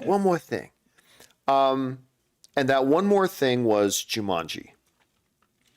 Now, I love the first Jumanji movie. I'm not talking about the Robin Williams. I'm talking about the first Dwayne Johnson, Kevin Hart, Jack Black one. He hated the Robin Williams Jumanji. I thought the first Robin Williams Jumanji was okay. I love Robin Williams, obviously, but I mean, World where John. but I love the first one. I thought the second one was good, not as good as the first one. So when they said they were coming back to do a third one, I mean, the first two made so much money. Of course, you do a third one, of course, but a little apprehensive about it, like a little wondering how it's going to go. It's been like 7 years Yeah. since this new one. So I'm wondering how good it may or may not be. And they, of course, they just leapfrogged Dune 3 and Avengers Doomsday from 1 week before those movies come out to now they're coming out. Now Jumanji's coming out 1 week after those movies, coming out on Christmas Day. So they start off by just bringing out Kevin Hart, Jack Black, and Dwayne Johnson. Yeah, strong start. Strong start. Can I just say that was fucking hilarious. Why weren't they first? They should have kicked the I whole know, thing they off. would've woke people up. The whole time. First of all, the F-bombs. Yeah. Oh, they swore a lot. All were three of them dropping- swore a They lot. were I think a little drunk. They were They were Little drunk. They were drunk. But you know what? Even Dwayne Johnson said, "I'm a little drunk. I'm a little like." But he I totally gotta tell was. you, watching Kevin Hart and Dwayne Johnson go at each other was so funny. spectacular. Just natural best friends. Yeah, their chemistry is unreal. Like he's like Dwayne Johnson's doing, it's so good to see all you here, and Kevin Hart's just like, will you stop? Like I don't think that was scripted at all. Like, will you stop? You're doing this whole thing. Oh yeah, you were there. You can't fucking see anybody. Well, on no, that's he was- like going he was- on. wait, and on. you have to say that in the past, Dwayne Johnson has called out the actual theater The owners. CEOs of the movie CEO theater owners. And Yep. he started doing that. Yep. And Kevin Hart totally cut him off. Well, yeah, said no. Because Rock was clearly like reading off the prompter, like what he was doing. But what he was wasn't supposed to getting be doing. he wasn't getting the response. Like Yeah, normally there would be like he would have called out Adam Aaron. You know, remember when he call out Yeah, Adam he did Aaron come one year. Yeah, He calls out all the movie theater but owners. nobody yeah. was responding. And that's when Kevin Hart saw his opening and went, it was like, dude, you And can't see these people. The two of them going at riffing off each other was really hilarious. Like, you can say what you want to say, fairly so, about how maybe Dwayne Johnson's star has diminished a little bit over the last couple of years. Fair enough. Fair enough. There is still no more charismatic person in the world of entertainment right now than Dwayne Johnson, diminished or not. And him and Kevin Hart, and by the way, Jack Black is a perfect third wheel to that And he that knew threesome. exactly when to step in. He did. Yeah. He knew exactly when to step in. And like Dwayne talking to Jack Black, and man, just working with you every day was such an honor. Like, not this fucking guy, but you were like, Oh no, Rock! Yeah, Rock at the end was like, "I love working with you, Jack Black." Like, fuck that guy. but fuck that guy. They were all, except for Jack Black, I think they were both a little inebriated, but it was hilarious. Okay, so that's great, but how does the movie look? I think it looks really good. Like the whole idea now, because different times, Jack Black, Kevin Hart, Karen's, Jack, Gillian Karen, it is Karen, right? Gillen, yeah. Gillen. Karen Gillan.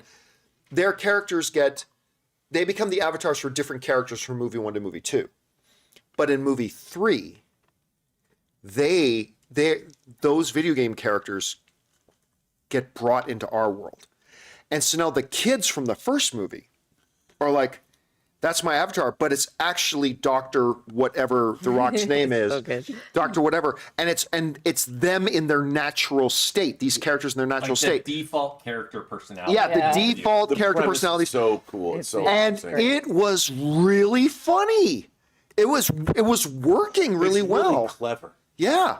That's why I said possessed. They're not No. possessed by a human. They're so as they were that meant to world gets brought into our world, hence the callback to the Insidious movie, which is Insidious and Or Tron Jumanji 3 Ares. Yeah, the have the open world. exact same, or Tron Ares have the exact same plot, but it looked really funny.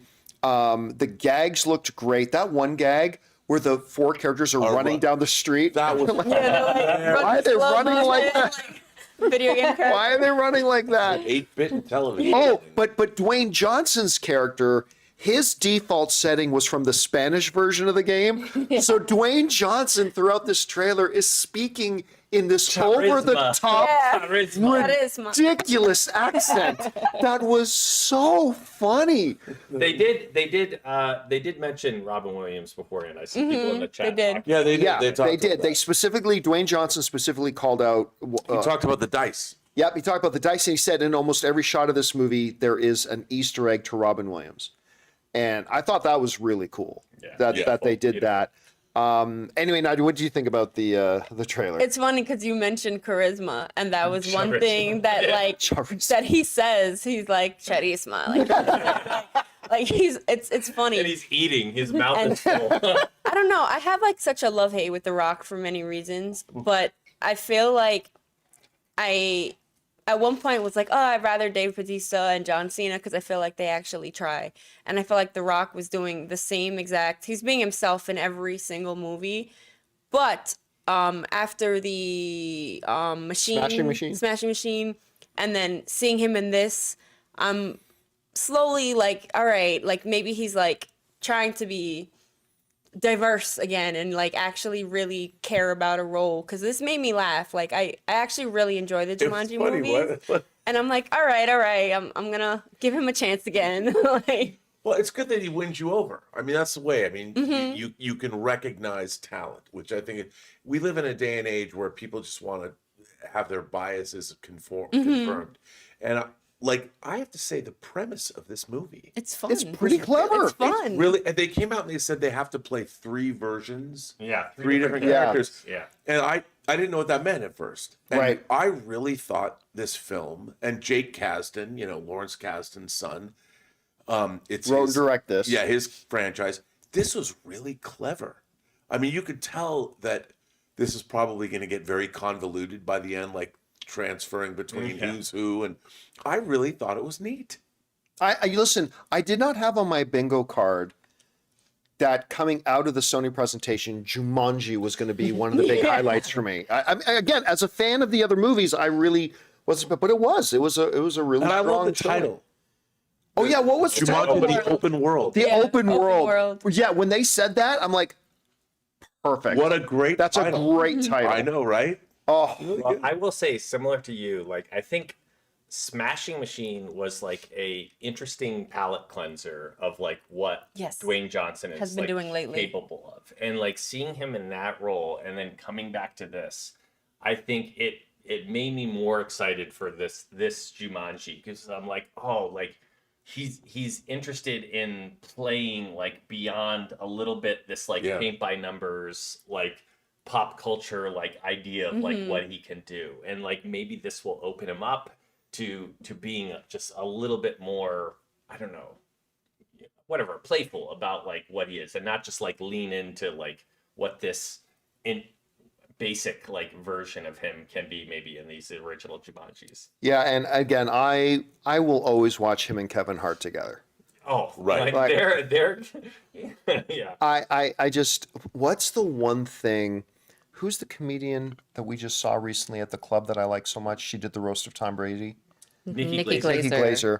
I remember at the roast of Tom Brady, Nikki Glazer talking about Kevin Hart. And what was the joke? She said, Kevin Hart, you weigh like 75 pounds, maybe 100 pounds after The Rock finishes. Yikes. I thought was, oh my God. But what was that one? CIA, was that the movie they did Yeah. together? I don't care. Central Intelligence. I thought that was fun. Dude, I like Not it. an all-time great, No, but it was a good. fun movie. I will always watch these two together. I own that movie. Really? Of course you do. right? Not unfortunately. All right. Well, and that wrapped up the Sony presentation. And then we went to a pretty good after party. Oh yeah. The food was Black great. Bear, Yeah, the for finance 28 minutes. company. It For was a 20 great minutes, 28 we minutes of my life. had to get back Got the here best out of it. to do this, Open but bar. Yeah. we had some open bar, had some open food. It was really, we had our own private cabana, which was nice. It's pretty good. So it was pretty good. So what we're going to do now is take a few minutes here to take your questions that you guys have been firing in to the super chat. I am turning, I'm going to turn the super chats off in about 1 minute. So if you do have a thought, comment, or question, go ahead and fire it into the super chat. You got 1 minute to do it, and then I'm going to turn them off. So let's get things started here. Who are we beginning with? We are beginning with, I think, our friend Daniel Vasquez, actually. I can't remember which button I'm supposed to hit. This one. Okay. Nope, that's not the one.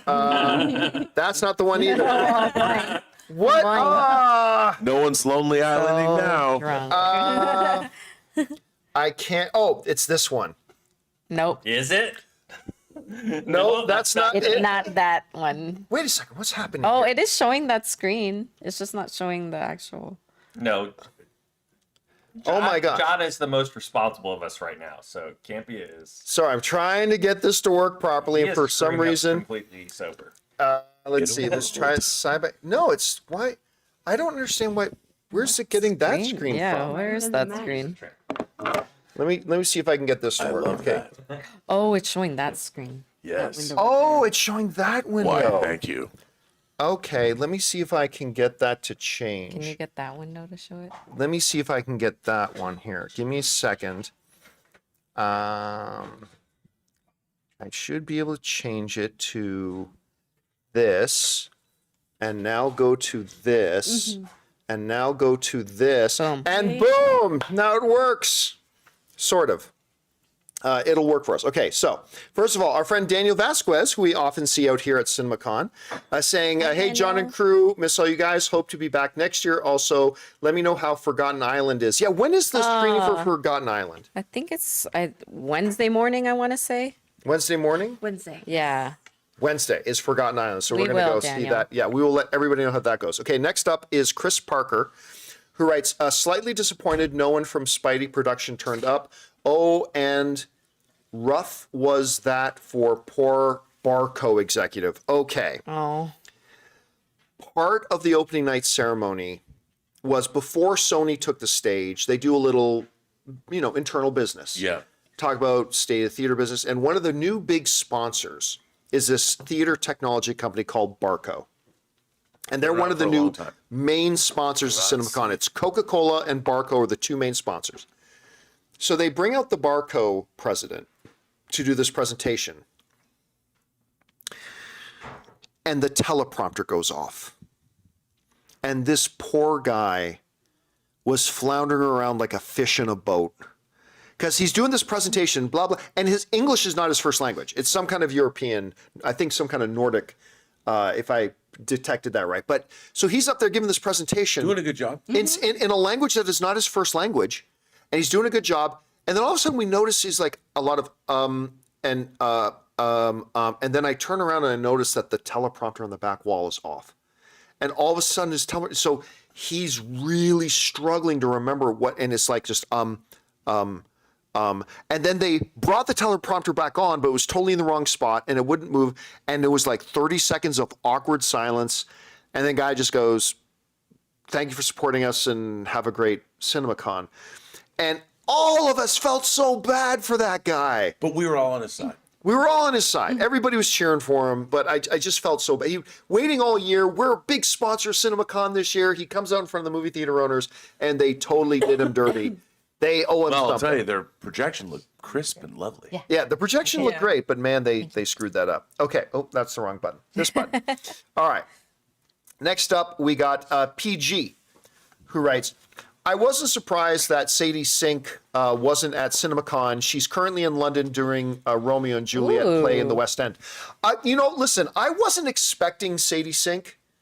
I think she could have been here because, listen, many, many, many times at CinemaCon, somebody's been filming a movie in Ireland, got on a plane, flew to Vegas to be on stage for 3 minutes, got back on a plane and flew back out to London. They do it all the time. I wasn't really expecting Sadie Sink, but again, for me, how do you do Spider-Man at CinemaCon and not have any of the actors there? That was so just a missed opportunity. I will say, I think the upside is that Sony knows the movie's so good that they don't have to convince anyone. But they're wrong. Like you still have to get the movie theater owners excited. You have to get them really invested in it. But that is the impression. Rob just said what I think as well, which is that was the impression the Tom Rothman gave when he was like, the trailer had 1 point whatever billion views in this amount of time. Like it almost felt like that was the prelude to saying that's why nobody's here to show up for this movie. Yeah, and I think that that's kind of what I got from him. Yeah. And I think everyone's proud of it. And you know what? That scene, I love that scene. I really did. As far as superhero movies go, I love when the great thing about Marvel is they were able to humanize superheroes. And that scene was so human. The acting was so good. Ned was never better. Ned's always been like a comedy relief. When he was having the scene, when he's explaining to Peter Parker unknowingly about Spider-Man, it was so genuine why and the real. app is so important to him. I was so involved in that, and I felt, God, this is really good. Where's your microphone? Oh, sorry. What's your microphone? I didn't even realize. You got it. He still has his hand like this, though. Like, he still has his hand. Wait, that's a Christopher. Why are you talking to your cup? Oh no, it's a Parks and Rec scene. It's a Parks and Rec scene where the reporter in Parks and Rec is like, "And I'm just now realizing that I forgot my microphone." So you were saying? I was saying, yes, the initial 5-minute clip there, where it is just Peter Parker showing up to this housewarming party and discovering that is just like so like core and raw and real, and literally just this boy showing up to this housewarming and seeing his friend develop an app to desperately find him, but he doesn't know it's him. I loved that so much. Yeah. You know what I couldn't reconcile, though? I'm watching this really great, naturalistic, awesome scene in a city that is about to be completely torn asunder by the next Marvel movie. Well, let's not, which makes it all the more odd that, remember, Doomsday was supposed to come out before this movie. But anyway, let's not go down that rabbit trail. We got more questions to get to. Okay, so we move on now to Frame by Frame, who writes, Tom Rothman, that's the head of Sony, spoke about theaters topping the 30 minutes of ads. Aren't the studios to blame for this? No. Though, with them demanding 80% of ticket revenue. Well, the studios do not get 80% of ticket revenue. Now, there is sliding scale, which I explained in my last, one of my last editorial videos, that yes, on the first weekend, in particular of big movies, studios can demand 70, 75%, 80% of the movie ticket, and then it goes down to 60, 40 or whatever. But like everybody, remember, I worked with AMC for a number of years. Everybody's under this impression that theaters make this huge truckload of cash from showing trailers. They don't. No. It's really not much. I think it's more of a thing that, now, the Coca-Cola commercials and stuff like that, that might get them a little bit more. But it's just a matter of them really trying to convince people to keep coming back to the theaters. But as has been pointed out by the Paramount head, who a couple of years ago said, theater owners, you are showing so many trailers that when people leave the theater, they don't even remember which trailers they watched.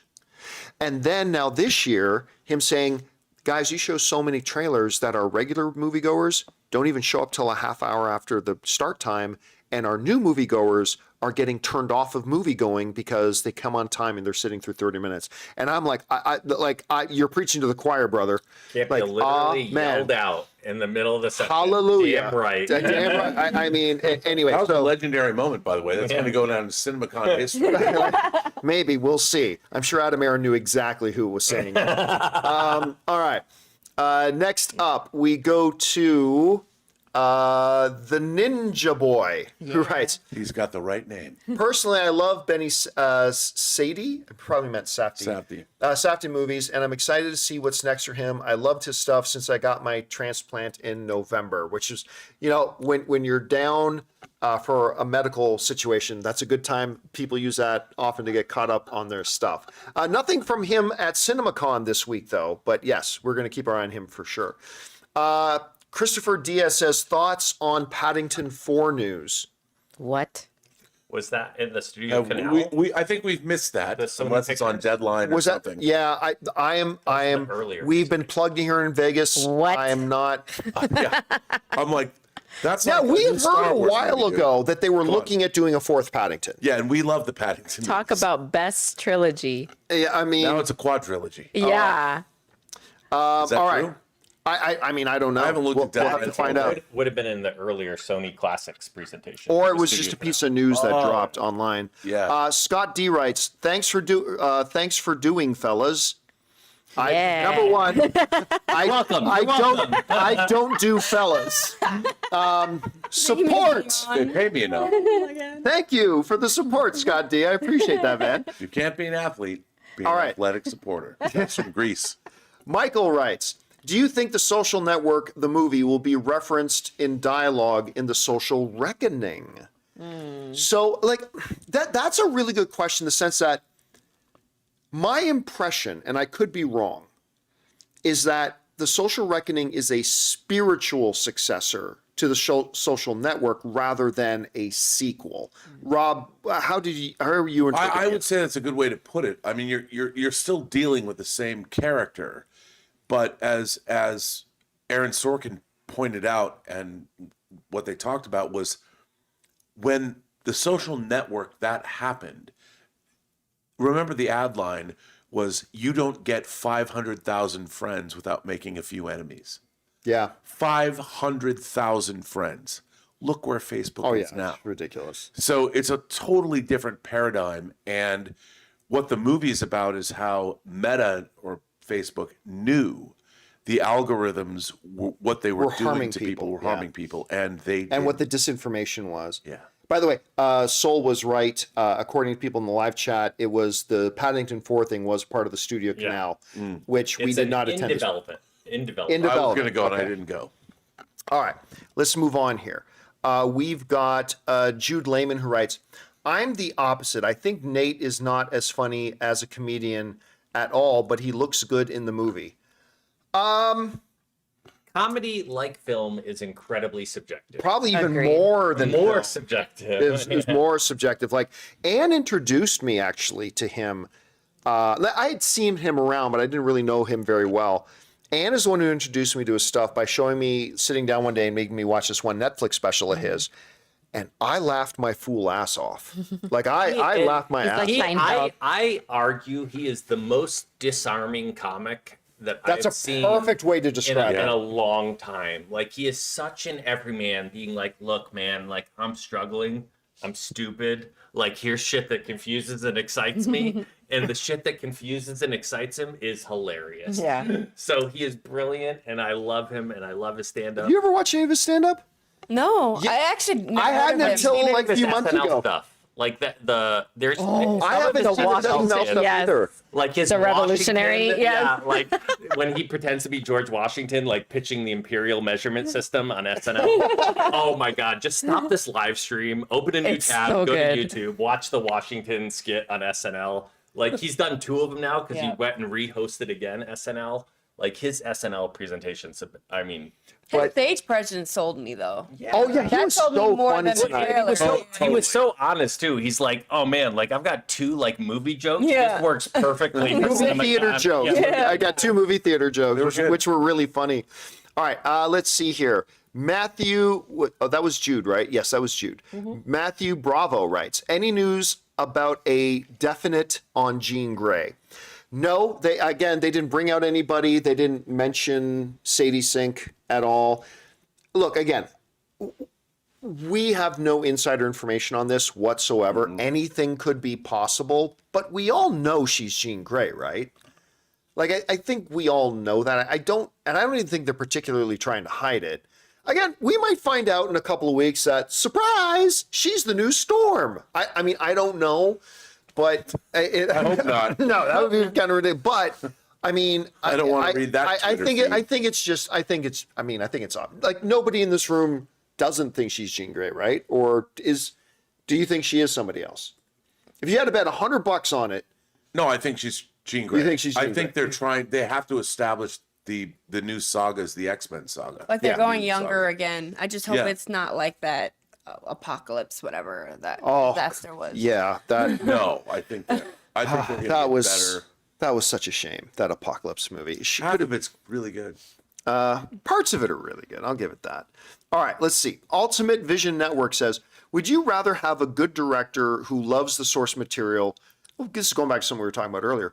Would you rather have a good director who loves the source material or a great director who knows nothing about it?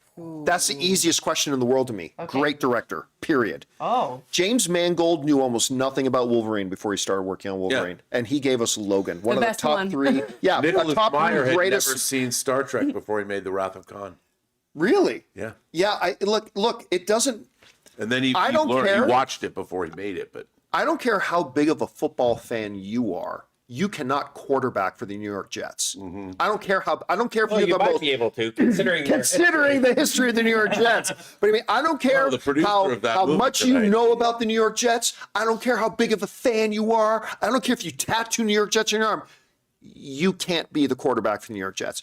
If you're going to ask me, Flash Gordon would can. you want a competent person making this movie or a supremely competent person making this movie? Give me the supremely competent person making the movie 10 times out of 10. I also think, I mean, look, people always talk about, well, Robbie, you're such a Star Trek fan. Why didn't you work on? I've never worked in television. I don't know the first thing. You worked in television. Well, I worked in Femme Fatales. Yes. I directed. Okay, but That's I mean, television. I've never worked with a writer's room. Okay, fair I don't enough. know what Right. that's like. And I would. By the way, hold your mic a little bit further away. If I was ever working in a television writer's room, they would hate me in 5 minutes. And I think it's really important that when you understand craft, I think really great directors can work in any genre.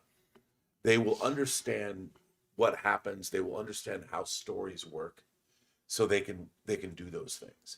And that's why I would almost prefer. Nicholas Meyer was a classically educated guy. he made Time After Time, which is a wonderful film, before he made Wrath of Khan. And when he got the job, he had never seen Star Trek. And so he went to the Horatio Hornblower Right. novels. Yeah. You know, and he started watching the episodes. So he came to understand, because smart people can do that.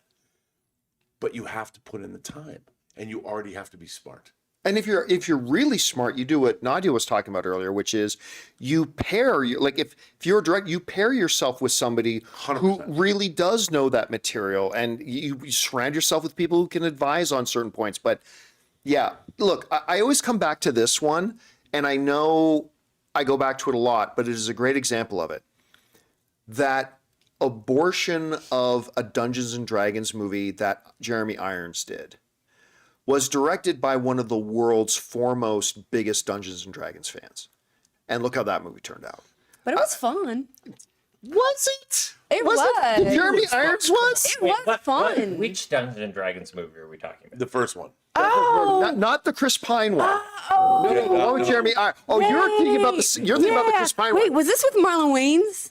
Yes. Oh God, not that one. No, Not this one is fun. This one with Chris The new Pine. one is really. This one, I'm like, I will say. what? But wait a minute, Jeremy Irons is always. That first Dune movie was a real weird. Oh, man, I love that movie. I was like, wait, this was so much fun. It Oh, should have the done Chris Pine better. one was so It should have good. done better. It- You know, the guys who directed Game Night are the ones who directed that Dungeons and Dragons movie. The guys who were supposed to direct the Flash movie until Ezra Miller went over the heads to try to get their own script approved for it. They were the same ones who were supposed to. I still like the Flash movie that we got, but anyway, that's neither Yeah. here Well, nor there. Spielberg is a great example of a great director who can work in many genres, except maybe comedy. Even though I love 1941. Well, The Dark Knight is still the greatest just movie saw ever that made movie. in cinema. So I think you give it to the greatest director. Yeah, you can do that. Wait, are you saying Christopher Nolan is the greatest director of all time? No, but he's up there. But I think that goes back to the point. If you give it to an amazing director, take the comic book aspect out of The Dark Knight, it's still a phenomenal Right, movie. which is what Yeah. he did. I mean, he distilled it to character. You know, I love the fact that Nolan took the Joker and made him an agent of chaos, which was great. All right, we got to keep going here because we've got a few more to get through. Let's see. Joshua Jones just says pain. I don't understand what that means. Alan S. writes, I'm here on East Coast. Oh my God. So it is like almost 3 a.m. where you are. God bless you. I'm here on East Coast. Came for Zelda, stayed for y'all. Oh no, Hells came yeah. for Zelda at 3. Yeah, came for Zelda, stayed for y'all. Hells yeah, we need to solve ads before movies. Maybe they can let A-list to watch before they go to movie. I don't know what that means. Let A-list members like watch trailers before what? I'm not quite sure what you're talking about, Alan. There's not enough words in between. But I like the spirit of what you're saying. I like the spirit Some of what you're the saying. keywords there are really powerful. Do All I right. speak Gen Z? We go up to the Fergus, who writes, John, have seen 3C Films' reaction to your statement about rather jack off with sandpaper.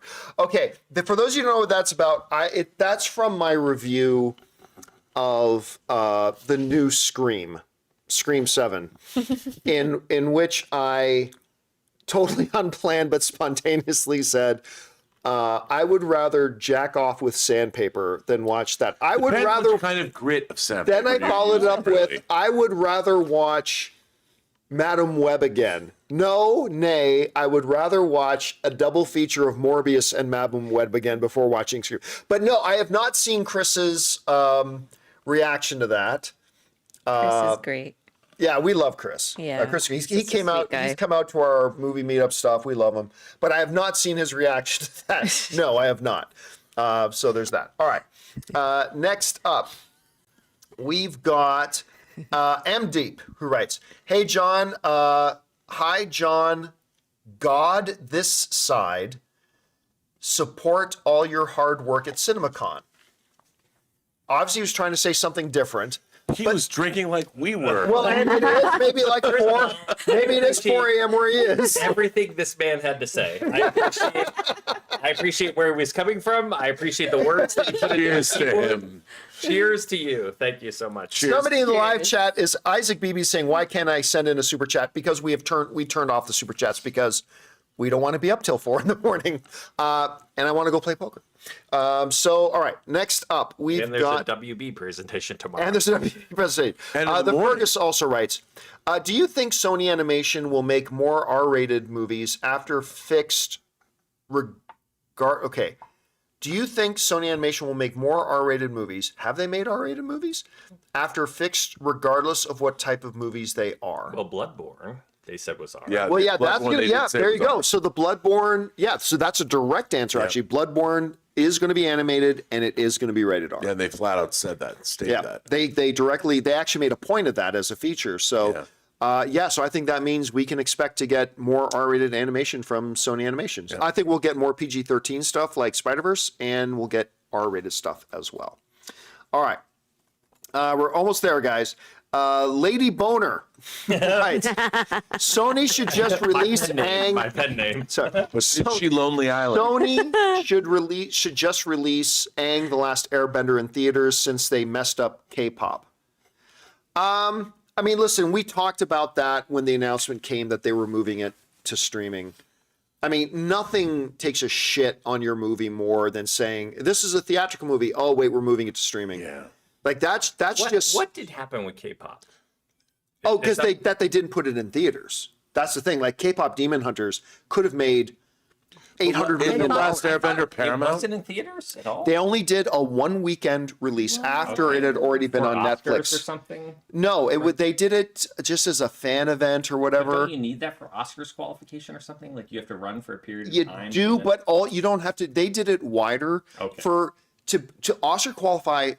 There's a movement trying to get these rules changed because right now all you got to do is put your movie in a theater in LA or New York for one weekend. Okay. Like, and so they did something wider, It could but be in like Valencia. yeah, I mean it's That- ridiculous. LA County, Greater LA County.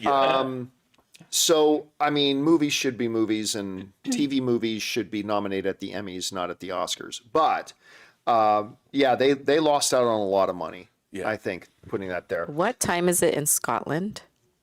Hello from Scotland. Yeah. Stephen Rich. What in the? It's probably like 2 PM in Scotland or something like that. Probably a much more reasonable hour Thank you for them. for watching Stephen Ritchie. All right, let's see. Next up, curious, will you all go to the Neon panel tomorrow? Yeah. No. I'm 50-50. I'm going. Wait, that's Rob's the morning going. I'm panel going. tomorrow. That's the morning. It's also I the state of ain't the not. industry. I'm not getting up in the morning. Yeah, I'm not getting up to the Champion crack may of noon still be tomorrow. playing poker. It's- There's a solid chance he's still going to be at the poker table. Bro, Godzilla -0. Is that the Neon one? Is that Neon? Bro. That's I don't know if it's Neon, it's G Kids or whatever. It's at that panel. It's all of that panel? That's and they're releasing the trailer I think at 4 p.m. on the internet. I'm going. The director's gonna speak. Yeah, He's gonna speak. I'm not going to be awake. I thought it was just Neon. I'll be honest with you. I've never gone to a Neon. No disrespect to Neon, but like, Wait, yeah, you have because they lump it in with this thing, state of the industry. But sometimes they did weird. Like I went to the Like the weird Neon mixes. panel when they did Moonlight Daydream, the Bowie film. I Oh, went by myself and they did the Shards, the Cronenberg film. Well, I don't do Angel. That was our shopping time. Oh, yeah. That was my nap. Okay. today. somebody here is going to Neon. by the way, I- Josh from Australia is saying, "Hey, you are all fantastic." Oh, thank you for I that. just man. came back appreciate from it. Australia. I was in Where in Sydney, Austra- Sydney, Katoomba, and Perth, and it was the first time I've ever been, and it was beautiful. By the way, Yes, how up great in is Western. Sydney? Oh, beautiful! I lived there for a year. All right, we'll talk after. But Sydney I was worked on it when I incredible. worked. Yeah, in Soul just got back Returns. from Australia. All right. you have any Coopers? Next up, we've got No, there's a Lander, lot of who kangaroos, writes, a lot of "Love this focus. CinemaCon week, Bacchus. guys. love this, No, love Rob this and I are having our CinemaCon separate week." Australia stream. Yeah. Because of you guys and this late night podcast, sending you hugs from your biggest fan in Mexico City. Oh, thank you for that, Lander. Appreciate that very much. Thanks Lot for of love, following lot along of with love. us. Louis Barry, could be Louis Barry, writes, "Thoughts on Maul's Shadow Lord so far? Haven't watched it yet, Bro. to be honest." Okay. I'm glad you asked. I've watched 2 episodes. That shit is dope AF.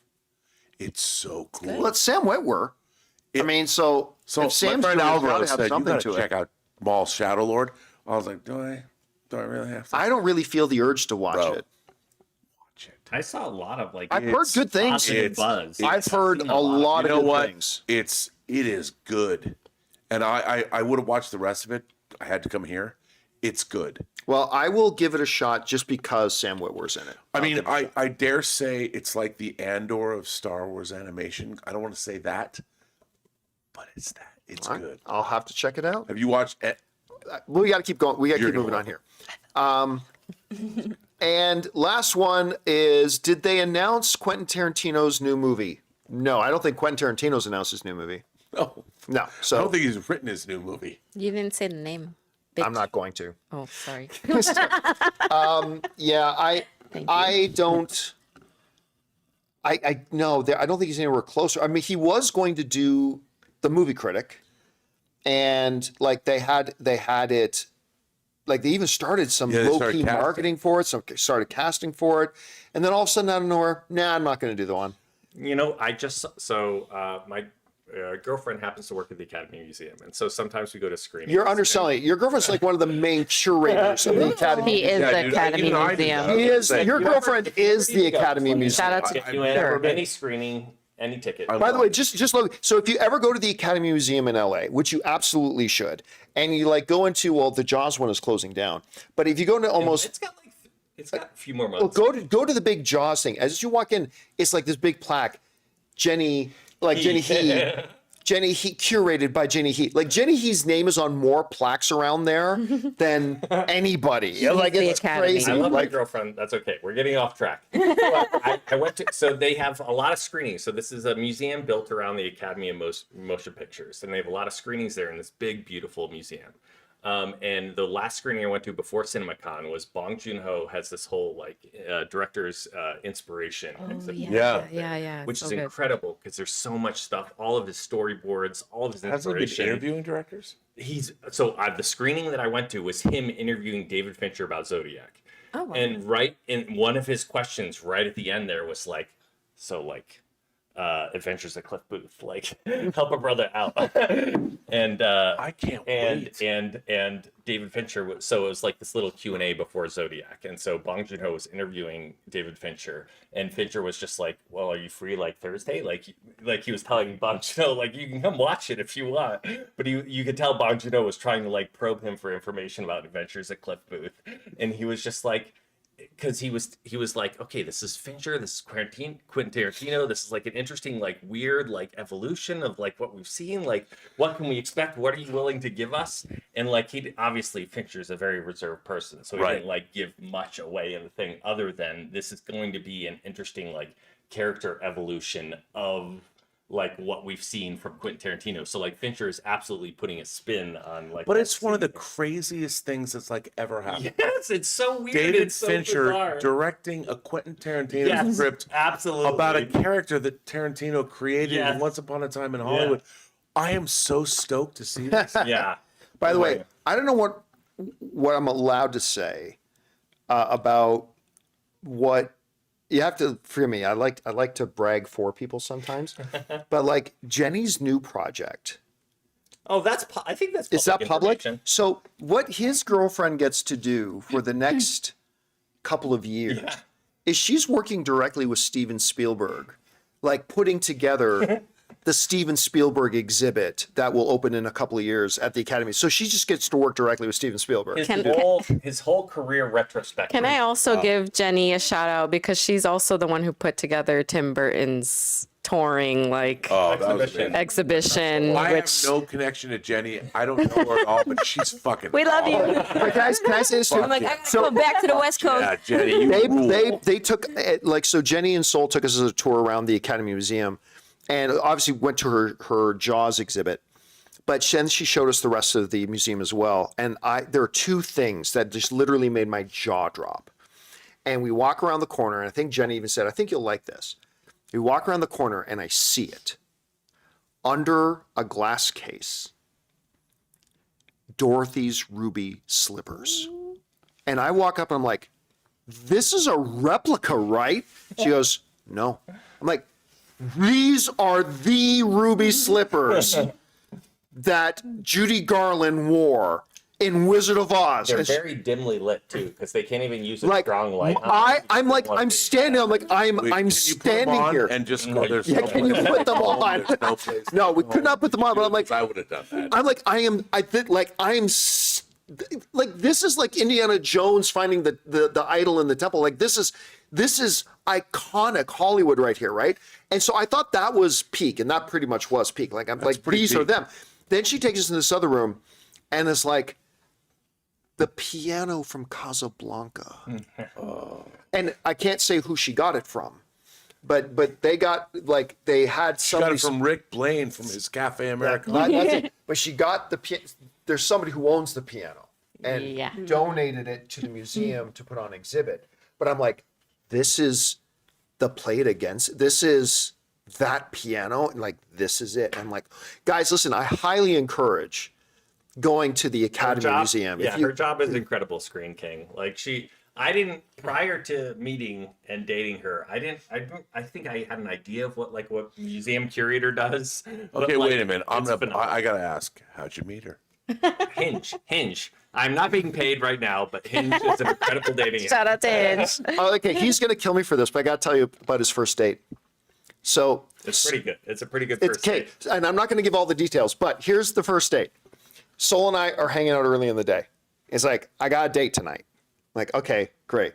It's like a little nervous. She seems cool, but first date. I'm like, cool. Let me know how it goes. So later that evening, I'm wondering, how's Sol doing? So I give him a call. We were somewhere too. Yeah, we were somewhere. And we were talking. I was like, I wonder how Sol. I'm going to check in on him, see how he's doing. And I call Sol. This is the night of his first date with this girl. And I'm like, hey, Sol, how you doing? I'm good. No, you texted me. Oh, that's right. I I texted I him. didn't respond until like 9 a.m. Now, how much preamble? No. did you have up to You this got date? back to me that evening. Because then I followed up with you the next day to get more details. But how it's long like- did you guys talk? No, before the hold date? on a second. I'll tell you. But it's like, yeah, we ended up in Vegas. So like, what first date? First date, they went out for drinks or something, and they ended up in Vegas that night. That was 5 years ago. He knew I was going on this date, and then he did send me a text later in the night being like, "Hey, how'd your date go?" And I sent him a picture out of That's what it was. Yes, he sent me the picture. out a hotel room window in Vegas of the Strip, and I was like, "It went pretty well." Okay, King, that's the main character.